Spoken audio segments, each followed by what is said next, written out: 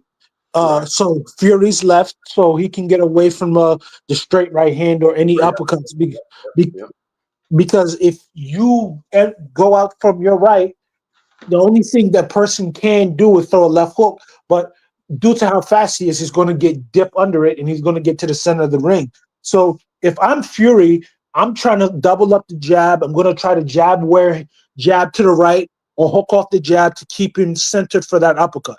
Because the straight right hand is not going to do it. It's going to be either the uppercut or sweeping right hook if I'm Fury, or some body shots. Just keep him in front of you and be defensively minded. Stop playing games. Don't be someone who's just gonna play to the crowd and you just get hit with a massive right hook or massive straight left hand or massive two piece. It's not gonna work for you.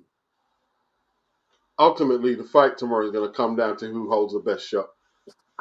Right. And And I think it's Usyk, because you have to understand Usyk was getting sent home sparring the Klitschko brothers. He used to frustrate Vladimir so much that they sent him home. yeah, he did. They did. And Fury, he's been like he took a standing 8 count in the last one, and he was floored by Ngannou. Like Gillian and Derek weren't able to put a dent in him, but Wilder had him down a couple of times, and the punch resistance is definitely, it's not a good look for him. It's not a good look. Like if you said, like you say, if Usyk can put them combinations together, and he's going to be confident from off that ninth round how he can get there earlier, get there earlier and sustain it over a couple of rounds, and actually get him out of there. You know What what I I mean? think Usyk should do is be very understanding that the uppercut is there. If you do exit out to the right, roll, not as opposed to slip sometimes, roll, because they may be a left hook waiting for you. Go to that body early. Hard shots, hard straight right hands. Like imagine you have a javelin and you're trying to stab someone through their body with it. And that's how vicious them straight punches have to be to the body, because objectively speaking, I don't care how big you are. You haven't lived a life. You have not lived a life. And Usyk has lived a life. He goes to that body. I think Usyk can break him down. I have him on a 10th round stoppage because all jokes aside, Tyson Fury is a very tough man. Very tough man, very prideful gypsy. I just don't think he's just going to want to go out on his shield like that, just getting hammered and beat up. So I think he's going to stay in there for as long as he possibly can, and I think it's going to be a 10th round stoppage. What about you? Late stoppage or points, either one, either one, either one. I don't know why people still disrespect Usyk, and I think Usyk has to stop this guy because they're trying everything in their power to, get Usyk away from the belts. I don't know why. Like, I don't care if he's Why do Eastern you say that? European. Why do you say that? Why do you say that? In my opinion, the AI nonsense, I know it may not have a bearing on the fight, but it's like ultimately I think he messed over the economic plan for Turkey Al Sheikh to host no, not Wilder, a AJ Fury fight. That extravaganza would have made a lot of money, but hey, it is what it is. I just think they don't respect him. I don't know why it is, but that level of disrespect that they show Usyk is disgusting. But yeah, the AI judge is just trial. It's not going to have an impact on the actual scoring. It's just for trial. Okay, yeah, yeah, I feel you. I feel you, but And they're not looking for the Joshua fight, right? Joshua's stock has plummeted, man, after that knockout defeat. And then he didn't take the. Joshua had his opportunity to get back in the ring and make amends, and he didn't take it. He didn't take it. So they're not looking to make the Joshua fight. uh, If, uh, maybe if Fury loses, perhaps. But if Fury wins, they're going to make the trilogy. Now, and listen, look. The worst thing for Joshua to do, right, or Eddie Hearn, is try to make a fight if Fury wins after coming off that knockout defeat. Either rubber match with Usyk, one apiece, have the rubber match, or Daniel Dubois gets the shot. There's no way AJ gets shot. You're an AJ fan. AJ don't deserve a shot right over now he doesn't. No, Daniel he doesn't Dubois. He does not deserve a shot over Daniel Dubois, at especially when he all. had the opportunity to put it right. Doesn't deserve it. So they're not trying to make the AJ fight. And he That's said true. it himself. Turkey said it himself. He wants to make the trilogy. He wants a trilogy. Yeah, so if Usyk stops him, I think they're gonna stop the trilogy. But I think this: if Usyk wins, he at 37. I don't think you should take down the 20 pounds of muscle that you've acquired as a heavyweight. Hey, I know there's a lot of money out there for you, or you think there's a lot of money out there for you, but the big money fight, if you were to beat Fury more comprehensively now, is hey, you become double undisputed and you just head off into the sunset. You understand? Yeah, I don't think the fix is in. And if they were, if and listen, if he was gonna rob Alexander Usyk, the first thing he would do is broadcast it. You're going down for Usyk. He wouldn't broadcast it because if there is any shenanigans on the scorecards or the referee handles the fight in a way that looks dodgy, the first people they're going to do is point at Turkey and the general entertainment fund or whatever they're called. They're going to just point at them. Yo, you're suspect. You guys are dodgy. We knew you couldn't trust you Arabs and all that shit. Why would they want that? That's the last thing they'd want. See, the thing is, Turkey just come out and said what he wants to happen. He's not trying to orchestrate a Tyson Fury win. I don't believe that. Because why give Tyson Fury the win in the first fight then? If Usyk is the weak cog or the one undesired they don't want there, why give him the decision? They could I have eliminated him in May. I understand that. I understand that. That is true. I understand that. That makes perfect sense to bolster your point because objectively speaking, if they wanted to do that, they would have done that already. You're right. You're right. You're right. And you also are right in this. People are looking for anything to discredit and devalue Turkey al Sheikh because of this. Turkey has made established boxing promotions, irrespective of Top Rank all the way down to Matchroom, look bad, look real bad. Through that consolidation, you see the fights that you want. You see what you see the value go up, and you see that at the end of the day, when it comes down to these Riyadh season cards, this is how boxing was supposed to be promoted from these promoters. But now he's consolidated it all, and as you can see, he has the monetary resources to put on these extravaganzas. The fans are getting value for money, so he doesn't want to upset that at all. Yeah, of course, man. Listen, man. They ain't trying to. They're not trying to set up the Fury. They're not. No. Fury has to earn it. Fury has to earn it. He has to go in there and earn it. You know what I mean? That is true. That is true. But I'm going to also say this: if Moses Atama beats Dempsey McKean, we might see a very we might he might be on track for being the new youngest heavyweight champion of all time. He could well be. He could well be. You know what I mean? He's still inside the time period to do it. So he could well be. You know what I mean? So how do you think he does tomorrow, Well, young Moses? How do you think young Moses does? I like how Moses fights, but I'm unsure because I've seen Dempsey McKean fight before. Good fighter, very durable fighter, very durable fighter. He took a lot from Filip Hrgovic. He did get stopped, but I think he could have actually, turned that fight around. But Hrgovic was the man on the night. He also beat a good fighter too, John Rice, Johnny Rice. Yeah, that was a good right. Yeah, that was a good win. That was a good win. Yeah, yeah, Very yeah, good yeah. one. So at the end of the day, How's the you're rating going on good. his resume? Would you actually say that's probably better than anything that Moses has on his resume? Because Wack was Of washed when he fought him. Of course, man. Of course, man. Like at the end of the day, Marius Wack has always been a guy who's a very tough, cheap, tough Polish dude, but he was never going to be a world beater like you guys say. He takes too much punches. He's not defensively blessed. He's not even defensively responsible. So it was bound for that to happen. But who Atama fought? No, he's not fought nobody like Jonathan Rice. And trust me, Frank wouldn't even put him nowhere near Jonathan Rice. So for you to put him in with Dempsey McKean doesn't make sense to me. But at the end of the day, this is the fast track. This is what they wanted. So If it blows up in their face, it's on them. 100%.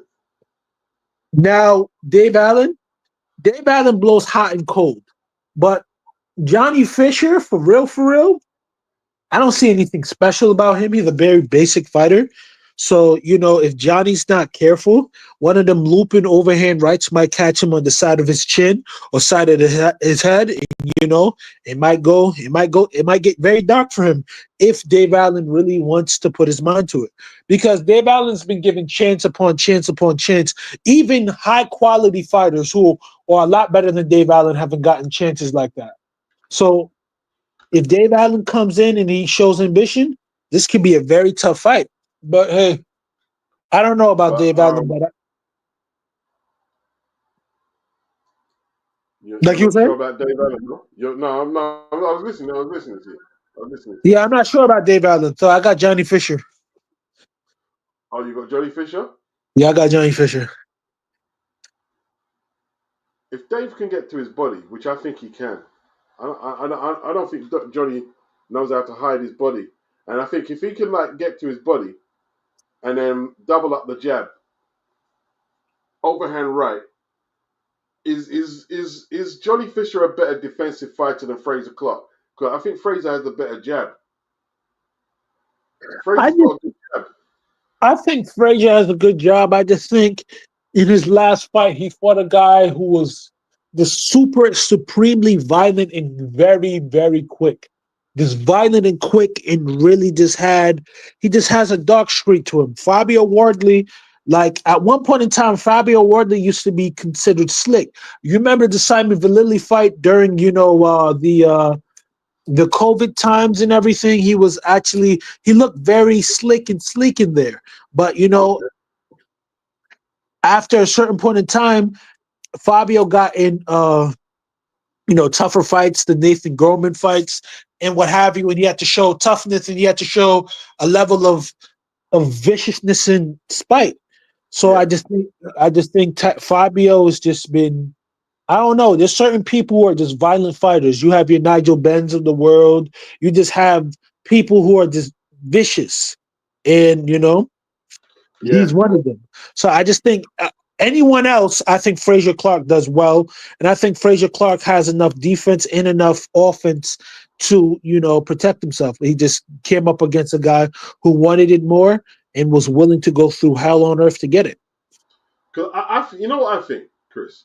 I think Dave Allen is a lot stronger than Babbage, right? Babbage, he looked really flimsy against Johnny.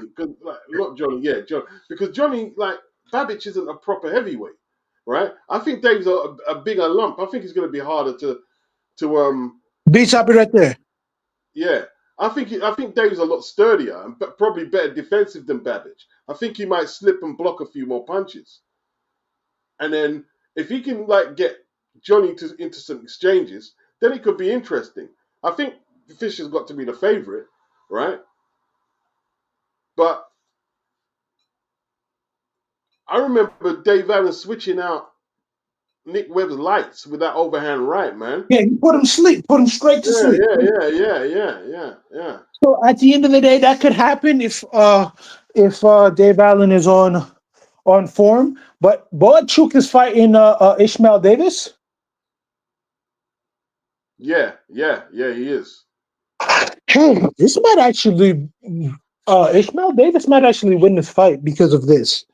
Sergey Boachuk is very basic, and he can get hit a lot, and he's not someone that is he puts his hands together real well or anything like that. He's just a basic fighter that has some power. And you got to remember, Virgil Ortiz was a big 154.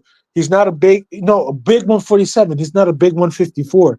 So when he fought a guy his size, you saw his fragilities and everything like that. So yeah, I don't think Boachuk is that guy like that. He did beat Brian Mendoza and everything, but I, What I about I the think Ortiz fight, man? You didn't think he done well against he dropped Ortiz twice? yeah, I think he won that fight. But I just say like Ortiz is a big 147. He's not like who at 54 did Ortiz really beat? Nobody. But look at the knockout streak though, and he was touted to like, it was time for him to move up because obviously making weight for 147 was putting his health in serious, like boundaries, man. So he He had could to have. move up there. That's true. That's true. But objectively speaking, I look at it from this perspective. Virgil Ortiz at 154. Hey, Boots avoided him, so I can't really, denigrate him too bad. But from what I see and what I'm objectively viewing, he's not the goods at 54. I think out of everybody, he's the weakest link. Yeah, here's the thing though, Anthony. David Price boxes on a different level to Johnny Fisher. I think. You know what I mean? I think he's a better boxer. Remember, didn't Dave get a medal? He got a bronze, didn't David was a bronze medalist in the he? Yeah, 2008 Beijing Olympics. If yeah, yeah. Dave, if David Price didn't have such bad whiskers and better defense, he would have been in there with AJ. Because Dave Price can punch like a goddamn mule kick, man. He punched hard. Like even in the Tony Thompson fights, he hurt Tony every time he really landed. Yeah, in the second fight, he did hurt him a few times, but he couldn't keep him down. Like Thompson was plucky, man. He was fighting for his career. BG London said, "Never thought I would see the day AJ rejects a title shot. Who made that decision, AJ or his team?" But it's hard to say. I like because it's only Eddie coming out saying that. Oh, he's got niggles. I haven't heard AJ's position on it, so it's hard to know if Eddie's not covering for him or if they like persuaded AJ not to take the fight. It's hard to say. It's disappointing. I'm not gonna lie. It's very disappointing. Very I'd say disappointing. this. I say this. AJ has been in so many transitory periods since the Ruiz fight and everything. So he probably just wants a break, man, because the sparring has probably gotten to him, and coupled with the fact he took a beating from Dubois from the first bell onto the last right hand that was landed in the fifth round. He did not have a foothold in that fight at all at all. Like he may have hurt Dubois, but Dubois countered him and took him out, clean out. So objectively speaking, I think he wants a break from that. Yeah, well, if that's the case, then he's gonna have to get back in the queue. There's no truth, you know what I mean? Yeah, I think he can get back in the queue, hurt a couple guys, and do what he has to do. Because objectively speaking, the Anthony Joshua experience was a very tumultuous one, and he showed a lot of skill and a lot of talent. Because a lot of this stuff was here is very it was talent based, coupled with the fact that he had the skills to really make it to the world level, but it's talent based. If AJ had a proper gestation period from his first fight in 2013 before the Charles Martin fight, because you have to understand he won his first heavyweight title at 16 fights. 16 fights. Give him 25 fights or 25 fights. I think objectively speaking, his career looks a lot different. But mind you, he has one of the best resumes of this generation. Incredible fighter he was. But unfortunately, certain things didn't go right. Like you got to remember, all the people he's lost to, or he struggled with, had either more experience than him, boxing as a whole, or had the same experience. The only person had the same amount of experience as him was Dillian White. But the people he struggled with, Vladimir Klitschko, elite level amateur since a kid to elite level pro until he get retired. Who else? Daniel Dubois. Daniel Dubois started boxing when he was a young kid up till now. Alexander Usyk started boxing at 15, a young kid up till now. And mind you, Andrew Ruiz, he started boxing when he was a young kid up until the time he fought him. Like he's only lost to people who are more experienced than him by in small margins. The only person that really outclassed him was Usyk twice, and Usyk has been outclassing everybody. So he has nothing to hold his head in shame about. You understand? No, there's nothing told. He's like it's a boxing ring. Like anyone who goes in there, like regardless of who loses tomorrow, no one should be ashamed of a loss in a boxing ring. If you got the heart to go in there and trade, you know what I mean, like weapons with your rivals. No one should be ashamed. But at this stage here, it would be nice to get like the line from AJ. What's going on? You know what I mean? Do you want the fight? Like, why didn't you fight harder for it if you wanted it? You know what I'm saying? But we haven't got that. Anthony I, Mackin said he should have gone to America I don't and think so. built up his career. Mm. Some people say that, like, you know what I mean, they pitched him in, like, Chris Eubanks Sr. always says that putting AJ in the title fight in his 16th fight, he said he needed to have way more fights. And he's, And this is an elite level, world class fighter from yesteryear that fought hellacious fighters. So we can say whatever we want about Eubank, even me included. But if it's anybody who knows the gestation period and the maturation period before you fight a fighter, would be him. Because you got to remember, his first title fight was against Nigel Benn. mm-hmm. Period. First title fight is against Nigel Benn. Indeed. Let me see it. See, I don't really fought Nigel. Just going to go to box rep quickly. Now you say that. Nigel Benn, box rec. One sec. Chris Eubank, Birmingham. Was it NEC? Yeah, the NEC, 1990. Yeah. No, Resorts World. I think they've changed the name of it though. I think it was the NEC. It was the Right. NEC.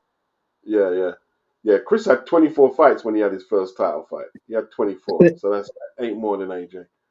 You know what I mean? Mind you, he knocked out Reginaldo dos Santos before in a couple seconds.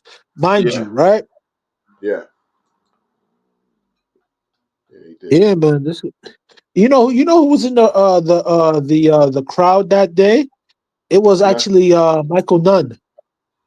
Oh, when he beat DeSantos? No. When he beat Ben. You mean in the second fight he was in the ring when he beat Ben? No. The first fight, Michael Nunn came across the pond because he was looking for a guy to fight. You don't remember? I think you could be right. I thought he was there in the second fight because he was being promoted. Who was promoting him?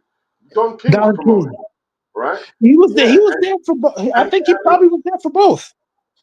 he could have been because you know what happened in the second fight. Don King was It was going a to make draw. Don King was going to make the winner of Ben and Eubank fight Michael Nunn, but it was a draw, and the draw messed up his contract, and he wasn't happy about that. Yeah, it was null and void, but because at the end of the day, they didn't want either Eubank or Ben to be fleeced away from the British team because they had a good thing going on. Mm-hmm. And my thing is this: Nigel Benn took a tougher fight in McClellan at that time than 168 Nunn. He wasn't the Nunn that prior to James Toney that was giving everybody the blues and everything like that. I think had Nigel Benn fought Nunn at 68, possibly could have been an easier fight of it. Than going life and death with a major league puncher like McClellan, because McClellan, like he said, this man hit me so hard I felt my ligaments stretch in my neck. I said, "Good God." I'm not sure about that one. I'm not sure. I think, but Nunn like on his day, even at that stage, there is trouble, man. I know it's trouble, but Victor Cordoba really gave. Do you honestly think Victor Cordoba lost that fight, the Panamanian? Yeah, but that's a big super middle like Cordova. You know what I mean? Like, and he could punch. He was good. He was based in Ireland, and at that time there, he was very strong. He was very strong, Cordova. He was very strong. Yeah, and as you can see, Eubank and Ben went nowhere near him. He lost twice to Ben, didn't he? Victor Cordoba? Yeah. Victor Cordoba never fought Nigel Benn. I mean, to none. He lost twice to none. He lost Yeah, he twice. lost twice to none. Yeah, yeah, yeah, yeah, yeah, yeah. Yeah, yeah. It's hard to say. Like styles make fights, isn't it, Chris? Style make fights. That is true. Very much so. That is true. But man, oh man. I, Like, I see Michael Nunn giving Ben trouble though, a lot of yeah, trouble. of course. Of course, of course, of course. Awkward southpaw, Yeah, good left hand, great right hook. I understand that, but I'm just saying at the time, he wasn't thought about how he once was prior to the Tony fight. I could understand, hey, I'm not fighting him because of how he did Sumbu Kalambe, who could have fought those two too, but he beat Sumbu Kalambe very easy, mind you. Kalambe beat Harold Graham twice. He beat Mike McCallum, and for Michael Nunn to hit him with an overhand left within a couple seconds of the first round. Yeah, okay. You don't have to fight that dude. I can understand. That dude is very, very, very tricky, and he can give you your issue anytime you want it. yeah. Big up Dr. Woodok. He said, I actually think Shane McGuigan could have been someone AJ could have worked with. Man, AJ's like matching with every trainer in the game. He's all right with Ben. Listen, he's all right where he is, yeah? He would have been all right with Rob McCracken. If you're going to win the fights, right, your coach won't be an issue. Back in the day, people weren't blaming coaches. They got on with fighting. You know what I mean? Like once you get a good coach and you know your training regime, it's up to you to make the little adjustments. Your coach shouldn't have to tell you every little thing how to win these fights and how to set up the camp. Come on, man. I mean, like, nah, man. Come on, come on. That's true. That's Step very much up, so true. step up, step up, man. Step up, step up. It's time to step up. Time to step up. You know what I mean? Anthony That's Mackie true. says styles make fights and timing's everything. I think Ben would have given None loads of problems. I don't think that he could have handled the ferocity. At 168, I don't think Ben was as lethal as he was at 168 as he was 160. Because we have to remember, right? McClellan, that was his first time of fighting at 168 too. And after that fight, what did Ben do at 168? Ben's most viciousness was at 160. He knocked out Yeah, Barkley at 160, DeWitt at 160, right? Um, he drew with Eubank in the rematch at 168. He did have some lethal moments at 168, but I think a big southpaw like Nunn, not a good night for Nigel necessarily. that's Yeah, true. He knocked out Vincenzo Nardello right after him got right after the McClellan fight. But you're right. You're right. You're right. You're right. it would have been interesting though. It would have been interesting. You know what I mean? But the fights that I think Nigel Benn would not have won. I'm gonna name them. I don't think Nigel Benn beats Harold Graham. I don't think Nigel Benn beats Sumbu Kalimbe. I don't think Nigel Benn beats Roy Jones Jr. or James Toney, and I don't think Nigel Benn beats Reggie Johnson at all. Yeah, Reggie boy is not a joke, man. Reggie not a joke. At 60, I think Reggie would have really walked Nigel into a lot of shots, outboxed him, hit him with some hard straight left hands. I think because the two fighters that handled uh Steve Collins pretty comfortably, they still have tough times of it, was Mike McCallum and Reggie Johnson. Another fight that I don't think Nigel Benn would have won at all, because I was rewatching Mike McCallum versus Michael Watson. Yes, Michael Watson gave Mike McCallum a very hellacious fight, and Michael Watson said in the best that I faced for Ring Magazine, Michael Watson was the strongest fighter that he ever got in the ring with. But boy, oh boy, he like round after round, he systematically dismantled that man systematically. I think Reggie done a better job on Steve Collins than Mike did. I mean, personally. Yep, Reggie was that guy though. So Reggie flipping good, man. Reggie was a good fighter, bro. He beat boy, to me. He beat Tony. Just didn't get the. He floored Tony. Didn't get the yep. decision. And like, Like I said, I maintain this. Every time I watch that fight, I've never seen James Toney look that cumbersome Hmm. ever in a round, ever. Not against Vasily Jirov, not even against Roy Jones Jr. And Roy beat him comprehensively. But Only that, person who didn't, only person Reggie didn't look like his normal self against was Roy. That's the only person. Was Roy. but that's Roy though. Yeah, You see how that's right. That's right. Yeah, that's right. you see That's how right. quick that hook right hand Roy caught him with? That would have knocked out anybody. He was so dazed, and for him to still go those 12 rounds, shit. Yeah. That hook right hand, that's a whoa. Like, you know how you talk about how Floyd Mayweather Jr. came in with a leaping lead left hook against Diego Corrales, and so like, wow, how fast was he? That was the same thing that when I saw, Roy Jones Jr. hit Reggie Johnson with that two piece. I said, golly. El Gramos. Like, I'm trying to work this out, El Gramos. You're saying Fury put on weight to help his punch resistance. He feels if he didn't get a 10 count in the first fight, he would have won. Okay, answer me this, yeah. If he came in at 270 plus and outweighed Fury by Usyk by 50 pounds, you don't think that's enough to to stabilize his punch resistance? Well, you actually think another 20 pounds are going to help his punch? Come on, man.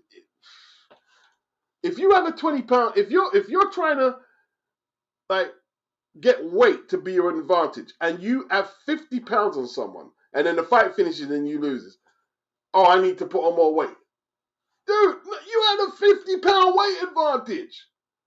If You you need can't take shots from a 50-pound weight advantage, you're not going to take them any better with a 20. You're not. you need to fix your tactics. Your first thing about boxing is that your opponent is not to strike you. That is the first rule of boxing, period. So irrespective of how tall, how big you are, it's a moot point if you're getting punched in your face. And people have to understand this. Alexander Usyk punts a lot harder than what people give him credit for.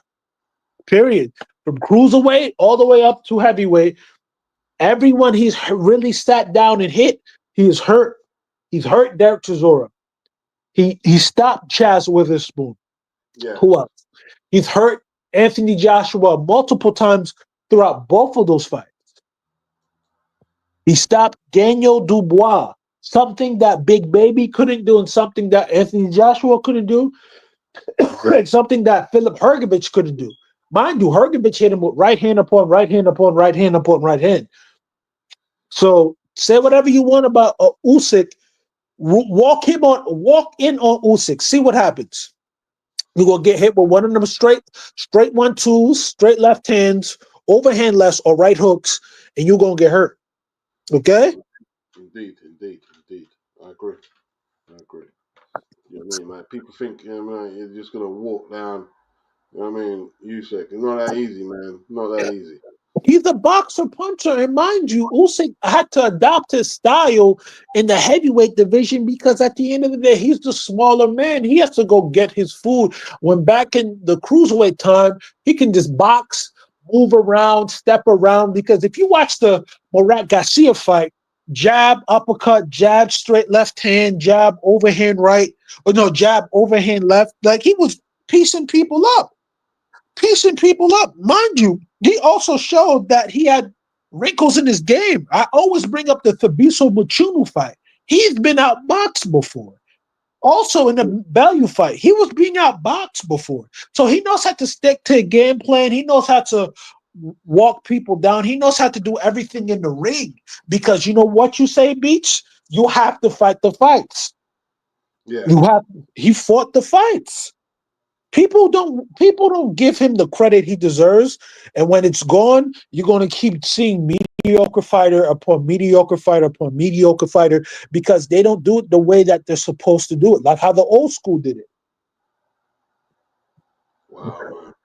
Okay, Fight fan on Twitter, he said, okay, the reason Fury couldn't top Usyk, somebody said, and drain him because Usyk used two key tactics: bicep control, chicken winging his elbows at a 90-degree angles.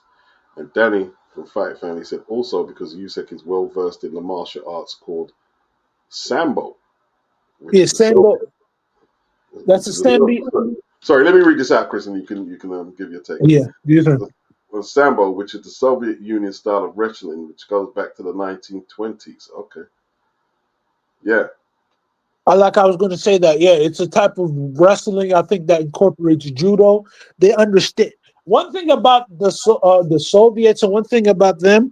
Like I said, they are scientists. They understand all aspects of boxing, and they're going to implement those things to make sure their fighting progeny is is well prepared for anything or any ambiguity that may arise in that ring. Like perfect example. I knew Usyk was going to be a problem since the first Anthony Joshua fight. AJ was trying to make it rough and make it tumble for him, and he was hurting him. Once he got on that inside and AJ tried to work, you know what he did?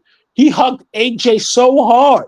Like I've never seen this. Like he hugged AJ so hard and AJ could not do anything because he was doing nothing with AJ on the inside at all. He realized, I'm not letting this big punching strong African British dude put it on me like that. No way. We're gonna lock this, we're gonna lock this dude's arm up.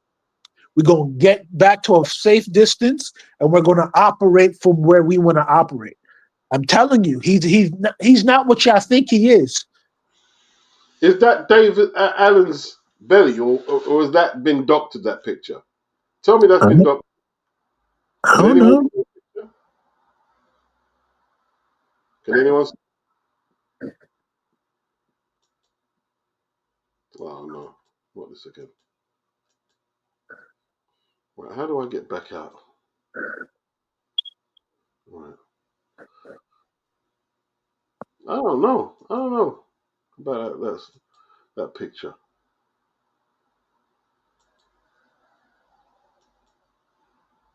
I don't know. Can anyone see it? I see it.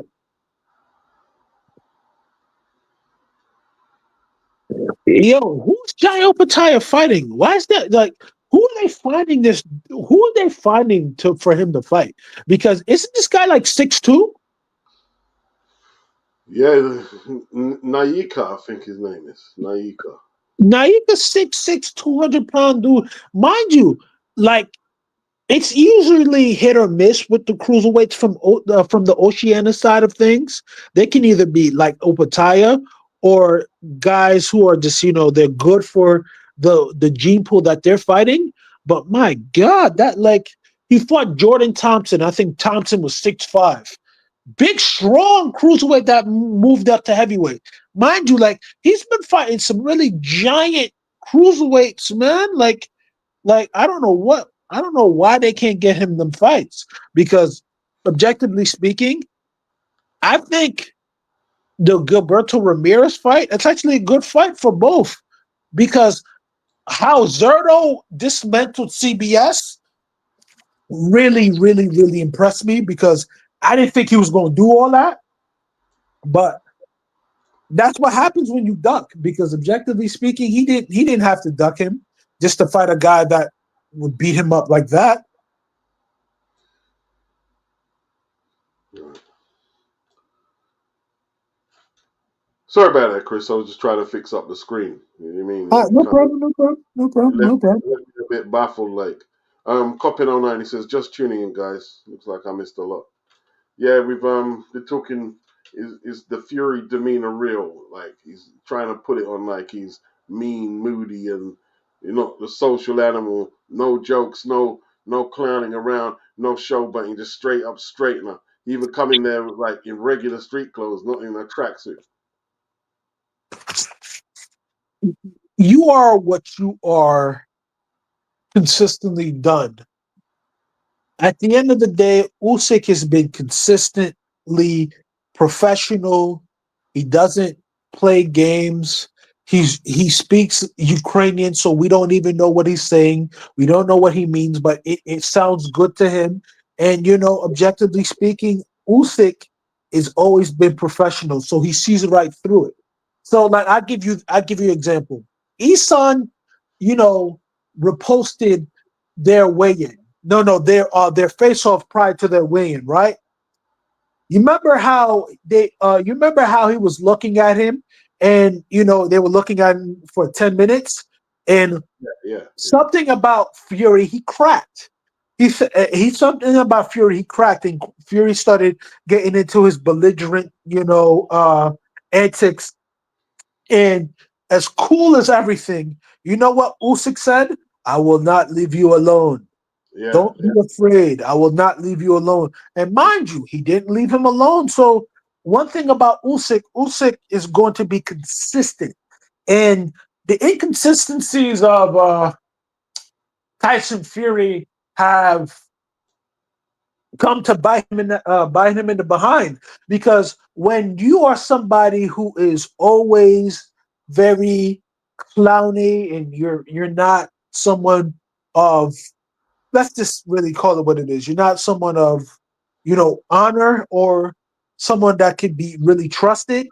When you fight a guy who sticks to his word and he overcomes everything, you start to crumble. He crumbled mentally at that face off, because he knows he can't figure him out. Let me just go. And I don't think Dubois is going to batter Dubois from pillar to Parker from pillar to post. I don't think he's going to. I don't think he will. I don't think he will. I think Parker is a lot tougher than a lot of people think. You know what I mean? Like he took some hard thumps of Joe Joyce before going down. He took I believe he'll keep his guard high. He'll box well. He'll use that jab, and I think he's a better fighter than Filip Hrgovic. I think it's going to be. Um, I think it's a pick'em fight. I think it's a pick'em. And I wouldn't be shocked if Parker got the better of it late rounds. I won't be shocked. I won't be shocked. If Joseph Parker is able to beat fucking Daniel Dubois, this heavyweight generation would be so, like, it would be so odd, like it would be like, wow, this guy loses to Joe Joyce, Anthony Joshua, just to come back to beat Daniel Dubois. And it's funny. I said this to my friends. How odd would this generation be if Deontay Wilder were to beat Alexander Usyk off of a fluky punch? I know that would never happen, because I got Usyk beating him 10 times out of 10, but who knows? It's heavyweight boxing. Right. Everyone in the comment section is saying the belly is real. The belly is real. But this is his regular weight, though. This is what he normally weighs in at. 256, 257. Johnny Fisher, brother. Johnny Fisher, Uncle B. Johnny Yeah, Fisher. yeah. That looks like the safe bet is Johnny. Johnny looks like the safe bet. Because one thing about Johnny, he's very realistic with himself. Sometimes, you need a little bit of delusion, because at the end of the day, you got to have some self-belief to you. But one thing about Johnny Fish, he says, I'm always learning, I'm always doing what I have to do in the gym. And Johnny has a real realistic view of himself. I like that about him. So a guy who's always learning and wants to get better and takes the craft serious, for the most part, barring any unpredictable circumstances in the ring, he should stop Dave Allen. Hmm.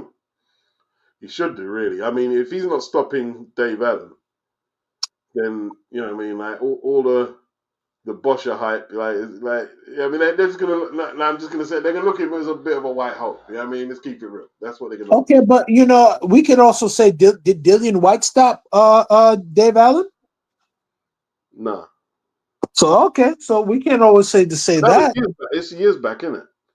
That's years back, but Luis Ortiz stopped him. That is true, but we saw Luis Ortiz had some class and quality about him. You know, who knows? It's Coppin just on how we nine. view. It's just Sorry, how we.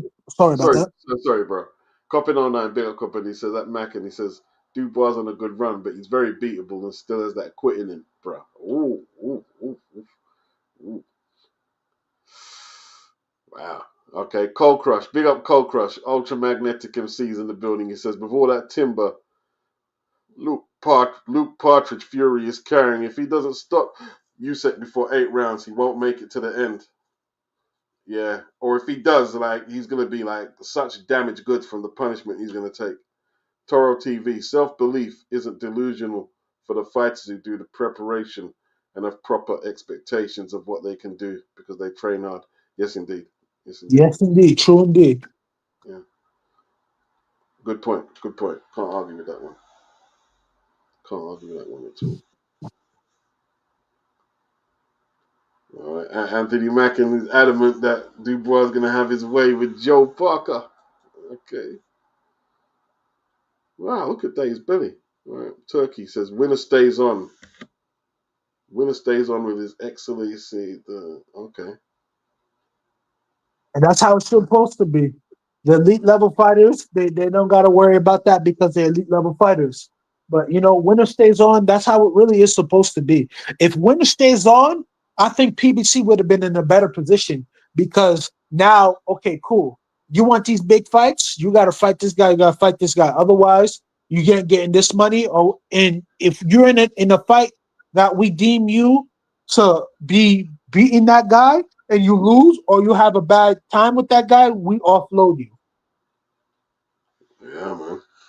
Hard knocks, man. It's hard, but it's got to be hard and fast like that. If you can't cut it, then you got to, reload and come back again. You know what I'm saying? Yeah, man. A lot of people have gotten spoiled, and a lot of people become entitled in a sport where entitlement should not be.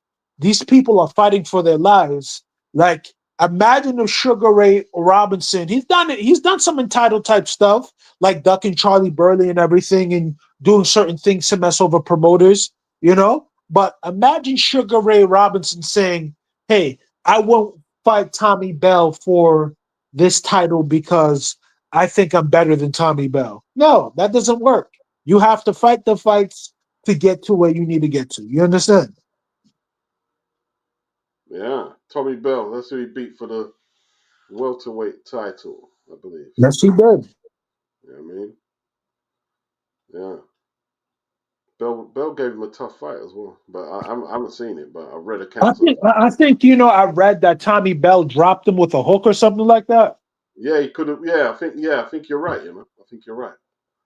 Man, I do my thug thizzle when it comes down to this boxing stuff, man. I remember my sled thizzle. I love the sport, man. That's why I always try to keep it objective because one thing about boxing, it's full of, emotional people and full of people who just, think this is a fight when it's actually a craft. But, this is why I try to keep it as objective as possible because the craft deserves objectivity and proper analysis at all time because a lot of people, come into this craft thinking that they know it all or thinking that, they can put their nonsense in it and people are not going to check him. No.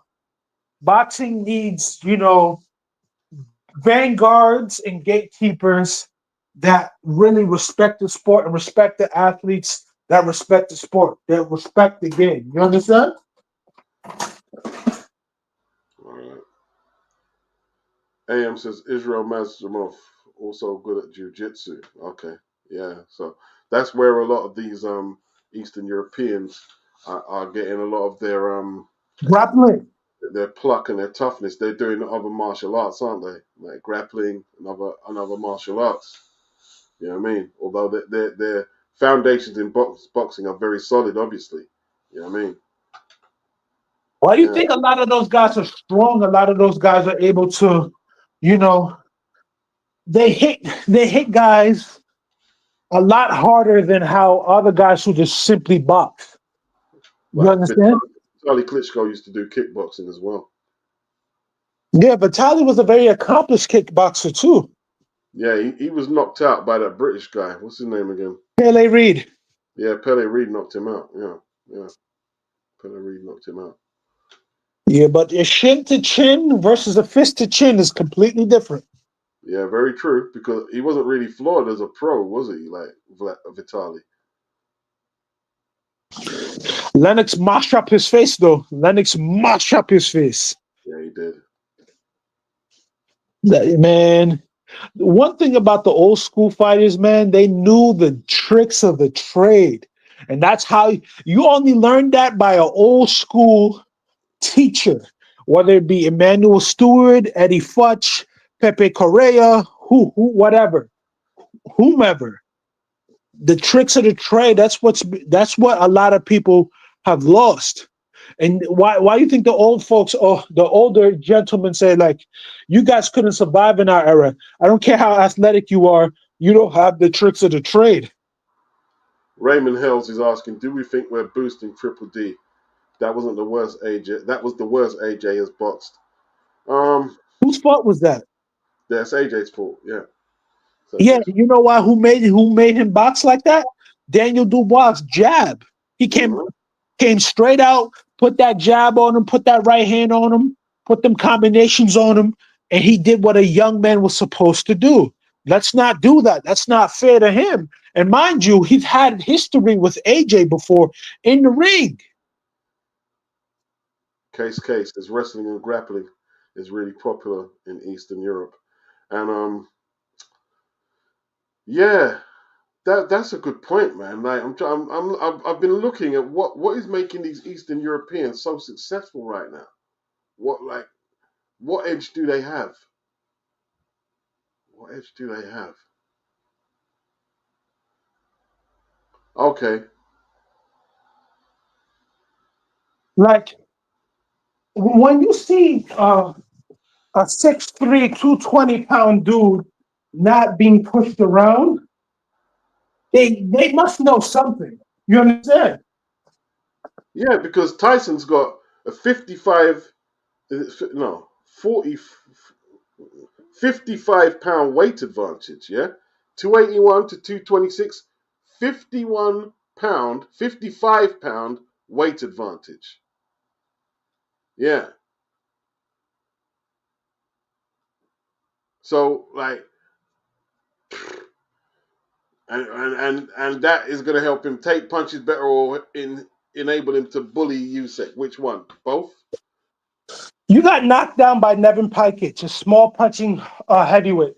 You got knocked down by a light punching cruiserweight and Steve Cunningham. I can't say he was light punching, but his knockouts didn't match how hard he hit. You got knocked down by a spindle leg Deontay Wilder, big puncher, but a smaller guy than you. So people don't know and people don't watch boxing like we do. That's all I'm going to say.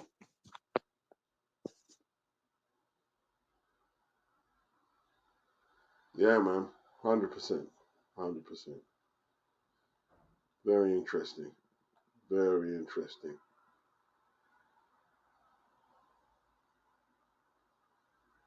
Okay, Chris Eubank has suggested to Eddie Hearn that his fight with Conor Benn should be split 40-40 with the remaining 20% going to the winner amid disagreement over the purse splits. Hearn said he would put the idea to Conor Benn. If Conor doesn't agree to that, then you know what I mean, I'm probably gonna have to switch to Chris's side a bit. You know what I mean? It should be a 60-40 Eubank split. You, for whatever reason, had clomiphene in your body and you made me cut down from 158. Absolutely not. I shouldn't even be at the bargaining table with you after all the money you made me miss out on. Absolutely not. The nerve of these guys. I like Nigel Benn and I like Connor Benn, but the BS that they're pulling, I can't stand for it because objectively speaking, you had clomiphene in your body and you could have hurt me. No way that I cut down from 158. I did it the right way, and you had certain substances in your body. I care less if you've been exonerated or what have you. I never had clomiphene in my body. You can say whatever you want about Chris Eubank, but in terms of when he has to fight someone, he's professional. There's no way that it should be 50-50 at all. You don't think it should be 50-50? Absolutely not. Who should get the bigger side of the split? The one who was professional, the one who had to drain himself to 158 and lost out on a big payday because of you. You should have 60-40. What's that got to do with negotiating in the boardroom, though? My thing is this. Ultimately, your unprofessional antics cost us both money. So you should be penalized for it. I don't care if you were exonerated. You had the substance in your body. Yeah, but that still doesn't, like, you can't take that into the boardroom. You can't I take know that. I can't take that into the boardroom, but I who? mean, How is your? What's your what? In relativity to me, what is your? Conor Ben don't owe Chris Eubank nothing. He popped, right? You don't owe him anything either. Then Well, just don't make the fight then. I can understand that because I'm in agreement with you. Don't make that fight there. But objectively speaking, your marquee value ain't no bigger than mine. A lot of people look at you as a pariah in this country. They may not like me, But but they. that's got nothing to do with it. Like, where neither of them can't make their money without each other. Conor Ben being on the zone sells much more pay-per-views than Sky does. Double the amount, actually. On Uh, uh, on so if that, on Rob Tevitt's poll, right? 34% are gonna watch Fury and Usyk on the zone, and 15% are gonna watch it on Sky. uh, uh, uh, uh, They're not gonna give. There's no way Eddie Hearn is just gonna give up all that business to anybody. Why would you do that? You've built. Eddie's been pivotal in building the platform that it can sell that much. Him, Oscar, and that. They're not just gonna give that fight over to Sky. Oh yeah, you could take the majority of the purse. Why? We're gonna do the more promotion and the more sales. But and that Eddie's not coming out and saying that because he don't want to take the credit away from Connor. But that is the truth. That's why they're not giving it up like that. That's as simple as that. There's no way I'm going to be able to sell the product twice as much as you can, but yet you're going to get the largest split. No way. No one would do that. Nobody would do that. Chris don't deserve it, bro. Chris should have fought Johnny Beck. Chris should have fought Canelo. Chris should have fought Triple G. Chris should have done a lot of stuff. that is true. I agree. Can you hear me? Yeah, I can hear you. I agree. I thoroughly agree with you on that regard. You know, objectively speaking, I know what you're saying in terms of, I'm selling the pay-per-view, I'm selling this. And you're right. You're right. Because Matchroom has a better platform for promotion. That is true. But like what's being proposed here, a 40-40 split, 20 to the winner, I think that's fair. Kieran is saying everybody thinks, right? Everybody is everybody. But here's the thing. You're not in the boardroom, right? Everybody is saying it. Yes, that is true. That is true. Don't mean they're right, though. It don't mean they're right, right? It doesn't mean they're right. They're not going to give up all that business. 50-50 is a fair split. It's a fair split. With the amount of eyes that DAZN bring to that event. Yep. Yep. Hey, says if Chris wants to stand on the principle, yeah, well, Connor's doing the same thing too. Connor's doing the same thing. Chris turned down some very good fights. Very good fights. Right? Very good. He turned down Hamza. What's he done since the fight fell apart in 2022? Got knocked out by Liam Smith, right? And beat Zerameta. He got that Liam Smith fight back. Yeah, he got knocked out. He got knocked out. He was supposed to win that fight handily. But you also got to remember this man did cut down absurd amount of weight, but hey, it's still That's Liam his Smith. problem. Yeah, that's his problem. What's that got to do with Connor? You're There's right. no there's no draining down this this time. He's fighting at 160. He's bringing Connor all the way up. That's his problem. He turned down the Johnny Beck fight. I don't understand how all you people are supporting him like that. He turned down how many fights? Good fights for world titles. He turned down Johnny Beck. He turned down the Charlos. He turned down who Oh, else? really? Johnny Beck, Charlo, Hamza Shiraz, Canelo. Gennady. Gennady Golovkin, Canelo. Good God. And you Don't- see why Eubank Sr. is so pissed off with him. I can understand why. How is Eubank the bigger name? Based on what is he the bigger name? I never said that. Whoever said I'm, that is I'm crazy. asking Kieran. I'm asking Kieran. Based on what is he the bigger name? Based on what? Based on what? He could Him be the losing. bigger name all. Well, sorry, I'm just replying. He could be the bigger name all he wants. The platform Conor Ben fights on sells twice as much pay-per-view. Twice as much. Twice as much. There's no way. And Eddie's right. Eddie's right. I'm with them on that. What? Okay. What has Ben done all his career? Nothing. Has Chris been a world champion? People keep saying, but Chris has done pay-per-view. Chris's pay-per-views are the reason ITV got out of pay-per-view and got out of boxing, and why Al Heyman got out of British boxing. Right? That's what his paper numbers do. He collapsed the fucking pay-per-view platform on ITV. Right? And all He, this, oh, Chris has done this and that. You're going back 6 years. So how far do you go back to prove your A side? Huh? Since that's when do you go? You don't go back 5, 6 years. you don't. You don't. You don't. You're as recent as your last fight, He's or done if you nothing recently. He's done nothing. Raymond, see, dishonorable. Conor it's got nothing to do with negotiation. I'm telling you, you know what's puzzling me these days is how much dudes cannot compartmentalize debates. they can. They go into morals. Morals have got nothing to do with the boardroom, and it's right. Like wow, you And keep it's bringing up selective dishonor. morality. You keep bringing up dishonor and morals when it's really not the debate. It's who's And, going to be selling the more pay-per-views. and it's selective morality too. Souza says 2 emotional beats. That's all boxing fans. Yeah, and Chris fought for a world. When did he fight? No, he hasn't fought for a world title. Actually, he hasn't fought for one.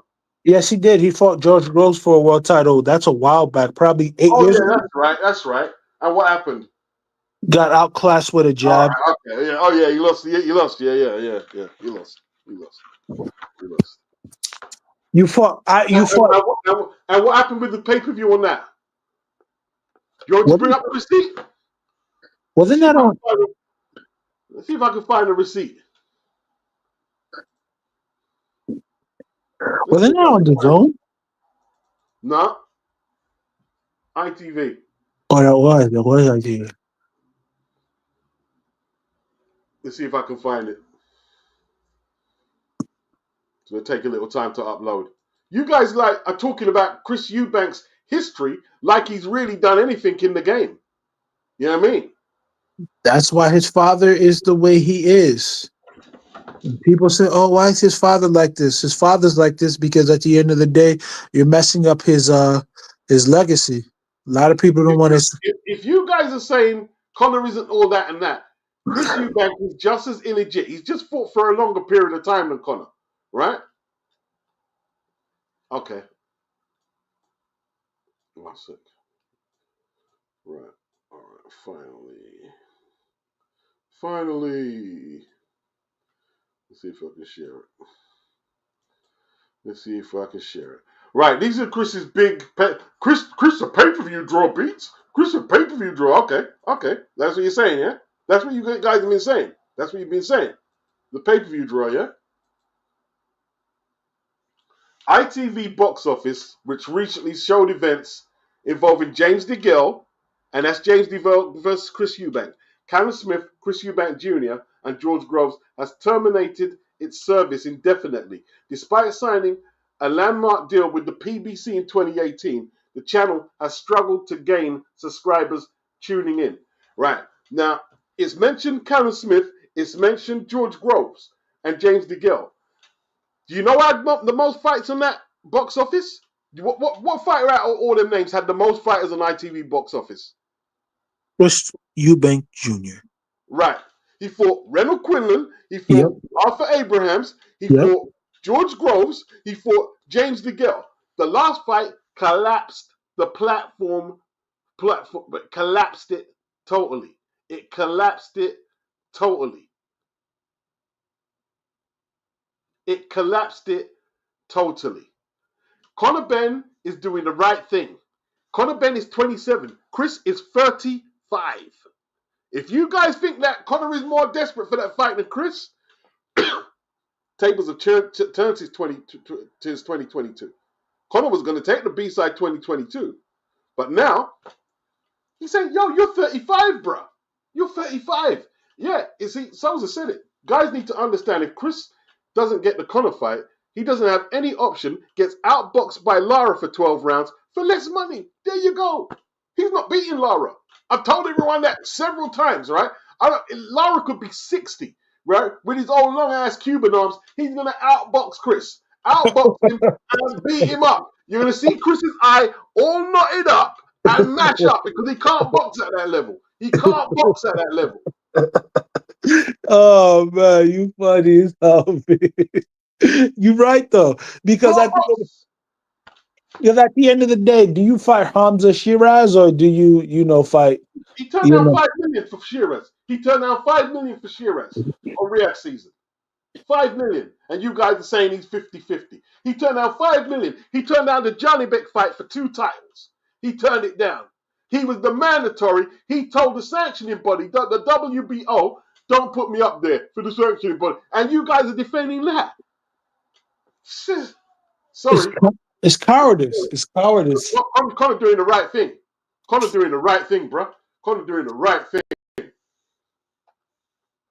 Now, you see, Kieran, you're making stuff up now. You're making stuff up, right? It didn't happen to Ben. It happened to Eubank, right? You can't, see, this is what I'm saying about men these days, and I'm putting you in there, right? I put a receipt up there where Chris was liable for the platform falling apart, and then you're saying if Ben was there, the same thing would have happened. It didn't happen to Ben.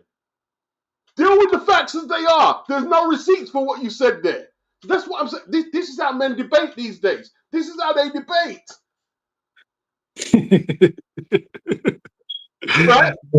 You end up, you come home with the sugar on your face for stealing the sweets. Oh, well, if you did it, the same thing would have happened. No, it don't work like that, bro. You take your culpability for your failings. He flopped. He bombed and he flopped. And, hey, you see, you're saying all that, right? Conor is headlined on Sky Cards. He's headlined and got big purses. He's headlined. You are making stuff up. You can't even see it. You made stuff up. You made something up and you can't even see it. Sousa is asking, where's the proof your statement is fact? You made it up. You made something up. You can't even see it. I gave you a fact, and you gave me, oh, well, if Conor did it. So we can see, if you debate like that, you know something, Kieran? You see, when you debate like that, you can never lose a debate in your mind, right? Because as soon as someone brings a fact, you're going to bring up a hypothetical and say it like it's a fact. What are you talking about? I bring up a receipt, and you bring up a hypothetical. So, okay, we start boasting about who's got the best cars. Yeah, man, you know what I mean? Well, my Lambo cost 60 grand. Yeah, well, if I got that job I was supposed to get last year, I would have had one for 100 grand. So you could just keep making stuff up. You could make stuff up all the time to keep your argument going. That's ridiculous. That's why we stop. That's why we don't give them any more energy. Because at the end of exactly. We stop. Listen, from now, I stop it. When the receipt wins, that's it. The debate is off. Yeah, because at the end of the day, I couldn't. When I was talking the morality thing, I had to concede these points.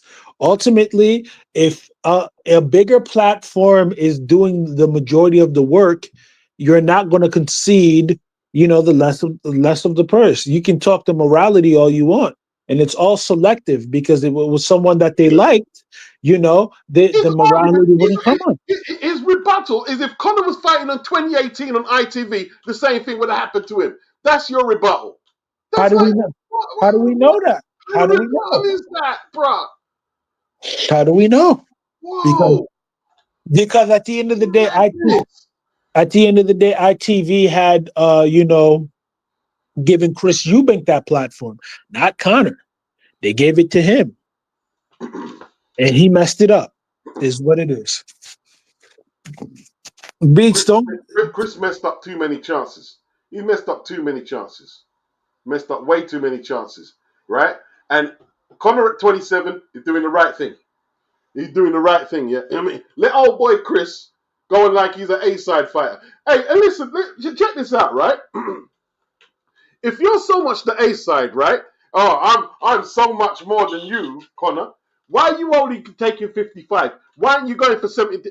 Didn't Tyson Fury go for 70-30 against Usyk first time around, and he got it? Huh?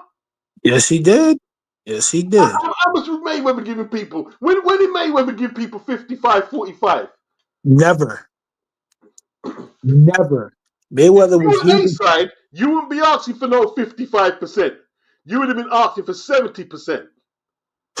If you're greedy, you're asking for 85-15. Right. Because you know Connor is worth Connor is good because you can't get that money fighting Lara. You can't get it fighting Lara. Right? You can't get it fighting Lara. Yeah, just say that, Kieran. Your opinion is Ben is not deserving of an equal split. That's fair enough. Yeah. You can't bring up a receipt that don't exist, though. Yeah. Say that. Yeah, you got beats mad as hell. Y'all gotta stop. Raymond Hill. Thing is, what senior that started the messing about. Listen, man. Listen. Oh my god. If Can I? Can Chris I? doesn't, if Chris doesn't concede, let him go fight Lara, right? And you know what the PBC should do? Oh no, we're not coming over to the UK. You're coming over here, mate.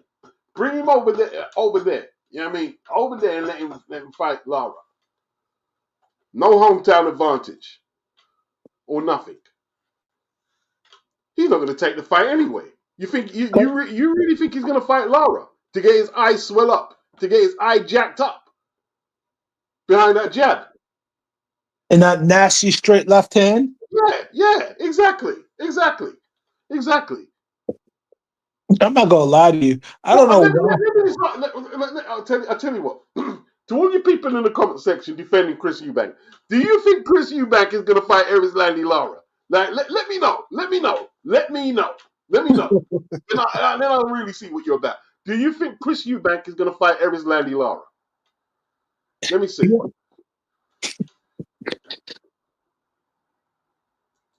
Not fighting no Erislandy Lara, bro. Get his eye jacked up.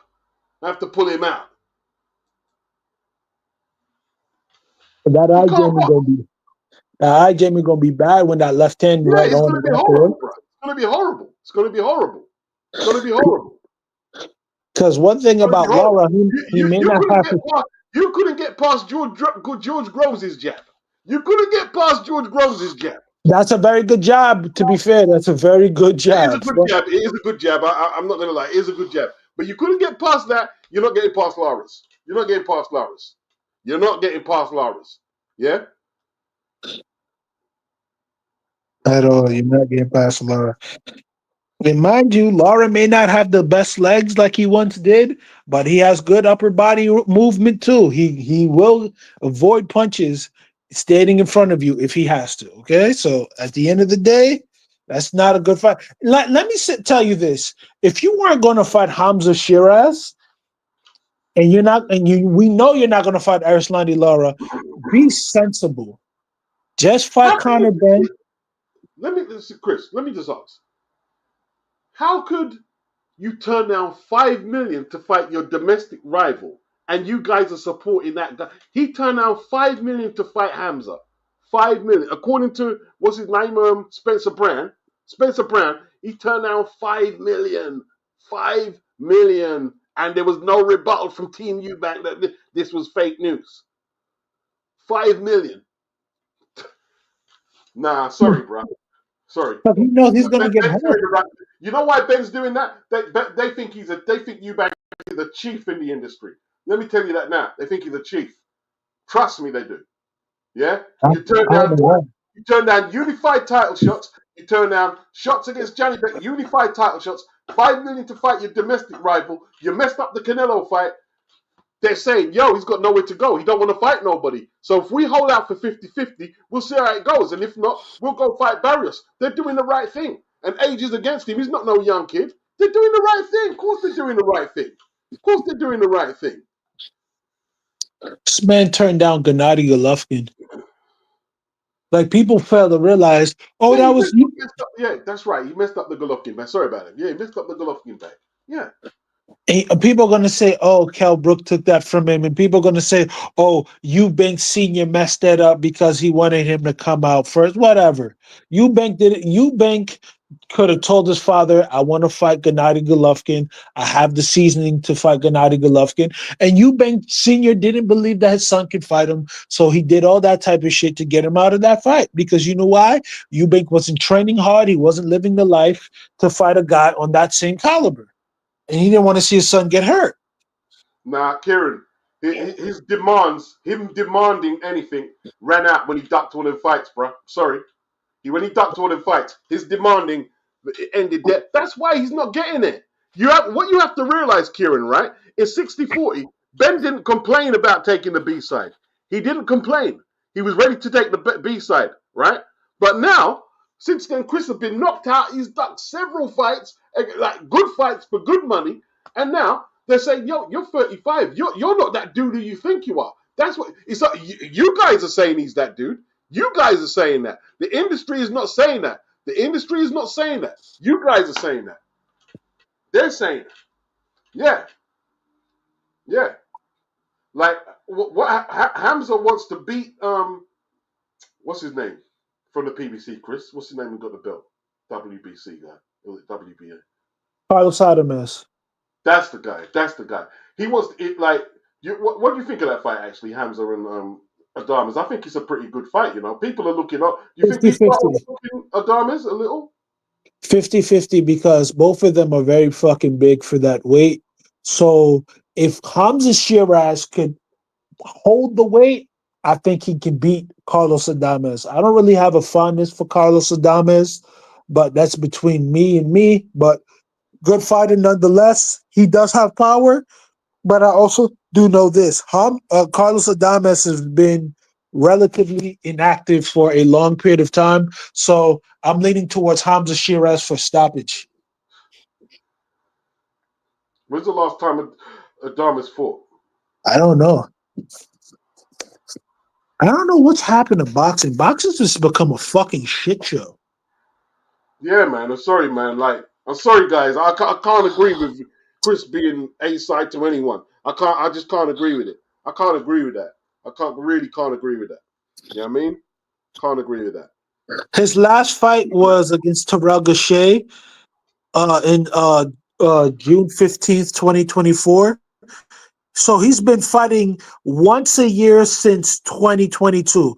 He fought 2022 Juan Montiel, 2023 Julian Williams, and 2024 Terrell Gausha. So this is how bad this thing is for him because mind you, from 2019, this guy missed 2020. 2021, he had 3 fights in that 1 year. In 2022 and 23 and 24, he's fought 1 time. That's not how to get the job done, man. He's not been getting the job done at all. And see, you know what they're counting as well, and it is cynical. You know what Matchroom are counting? All them headlines that Conor Ben got when they were basically using him for content. All them headlines. They're saying, yo, bro. And in a way, it's a bit cynical, to be honest. But yo, Conor's 27. He's yo, Chris, you don't want to fight? So why am I echoing? I'm sorry. Actually, it was a call, so I'm glad to actually. Sorry, Okay. sorry, could be a. All right, yeah, sorry about it. Yeah, like Okay. basically, what's happened to Chris is they're pulling Chris's card now. And I tell you what, yeah, they were asking him about the Hamza fight. I think Turkey. And if Chris keeps playing about, right? If he keeps playing around, he's gonna get blackballed. Gonna get blackballed. You know what I mean? Nah, it's Chris who don't deserve 50-50. It's not Conor. It's Chris. It's Chris who don't deserve it. Conor ain't been turning the fights down like that. It's Chris turning the fights down. Hey, obviously says 50-50. I agree. I agree. Oh, I think you might be talking about the Adames and Shiraz. That's what you might be talking about. Yeah, 50-50 is fair. 50-50 is more than fair. For a 34-year-old guy who's never really won the big one. Yeah? And all that morale. So what if he was to rematch Billy Joe Saunders? Billy Joe Saunders has tested positive. Should Chris get the highest split against Billy Joe Saunders? Should he get the highest split? And Billy's been really inactive. These guys are not A-side fighters, man. He's not an A-side fighter. He's not. He's not. He's had the chance to be the A-side fighter. He could have been the A-side against Hamza. He turned the fight down.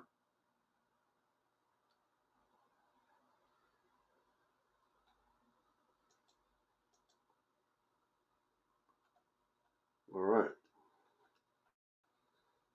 Yeah, Chris, like, you know, he kind of lost his it factor. He's kind of lost his it factor. Kind of lost his it factor.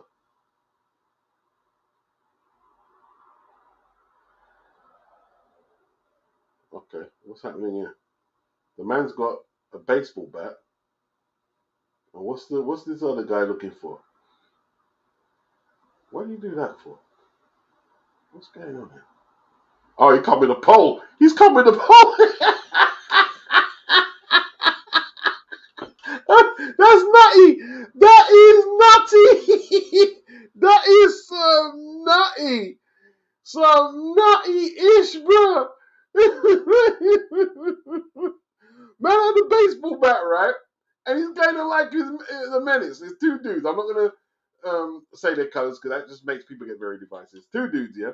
So one's got a baseball bat, and it looks like he wants to fight the guy. The other guy walks away, and for some reason, the guy with the bat smashes it looked like public property, right? And walks across the road like he's a bad man. The man come back with a pole for the guy with the bat, and he hammered him like, with this pole. Hey, I tell you what, this is not good for you, man. It's not good for you watching this stuff. A lot of this internet stuff not good for you to watch. Really not good for you. Not good for you. Mm-mm.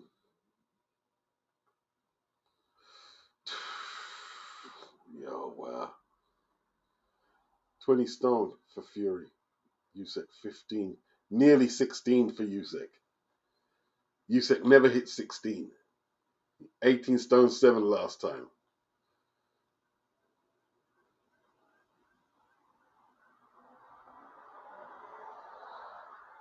Big up expressions, man. 5-0. No. 4-3 against United.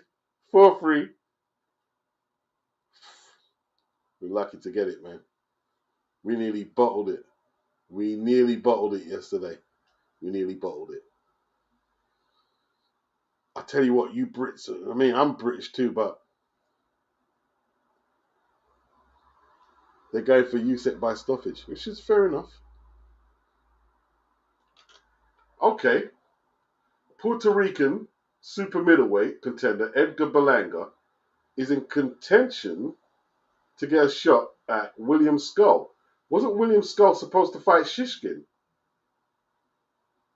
Either Shishkin or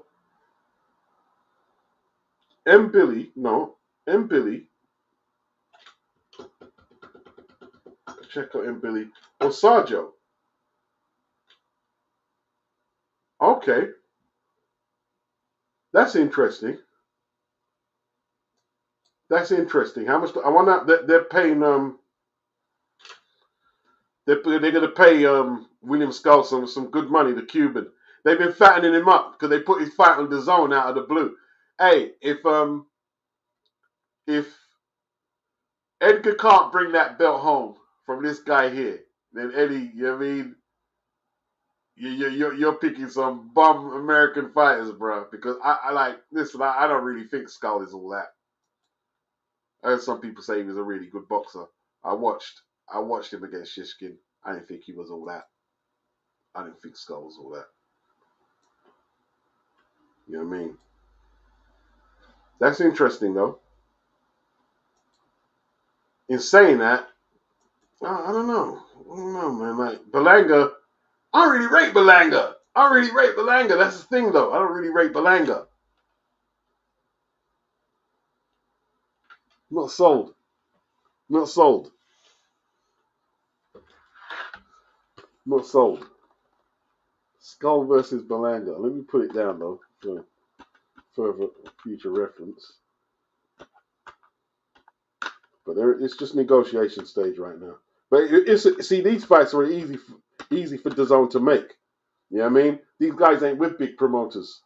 He's with Salita. Oh, that's right. He's with Salita, isn't he? Wasn't Skull with Salita? What did I get that wrong? William Skull. Right, he's saying, all right, I'm just looking at the hashtags. It's got Skull Belanga, IBF Boxing, DAZN Boxing, Matchroom Boxing. Can't see Salita. Maybe he's not with Salita. Maybe I got that wrong. Maybe I got that wrong.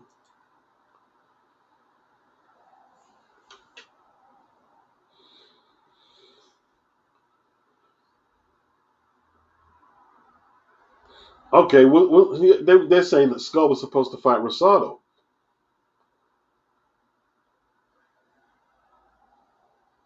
Hmm.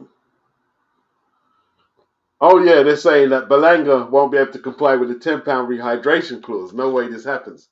Well, it's no point Matchroom keeping him on there if you're not able to fight for the IBF title. You know what I mean? See Canelo's smart, isn't it?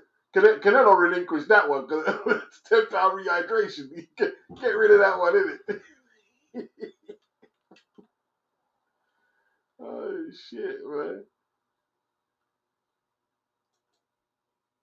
That's because Diego Pacheco is fighting what's his name? Steve Nelson. Steve Nelson. Let's see what they've got to say in it.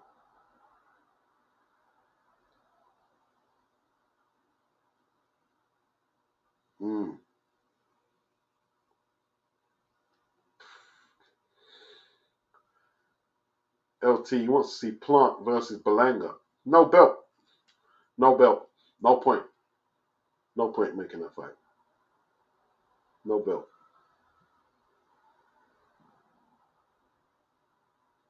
Sassad, Belanga on a tour celebrating his loss to Canelo like a victory. Yeah, it's because he idolized Canelo in it. That's what he said after. It was a bit lame the way he celebrated it. I have to agree with you on that. Guzzy, Chris Jr. is happy enough on the poker scene. He don't want to test himself in boxing no more. Exactly. Exactly. Exactly. 50-50. Yeah? You're both a bunch of lames. You're both lames. Don't tell me about Chris's resume. He hasn't done nothing for years, bro. He hasn't done nothing for years.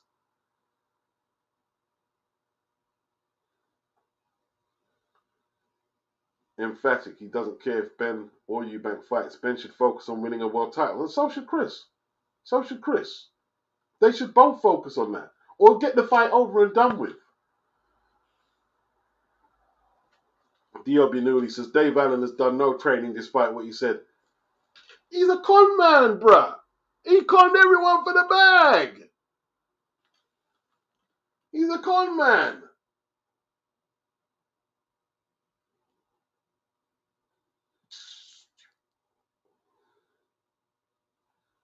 LT says Pacheco versus Nelson should be a good fight. Yeah, I think it will. It should. It definitely should. Should be. Some good fights at 168 potentially. Kieran Malcolm, there definitely is a rehydration clause for unification fights. And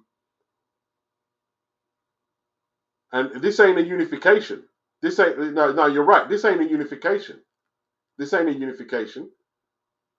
Berlanga don't have a belt.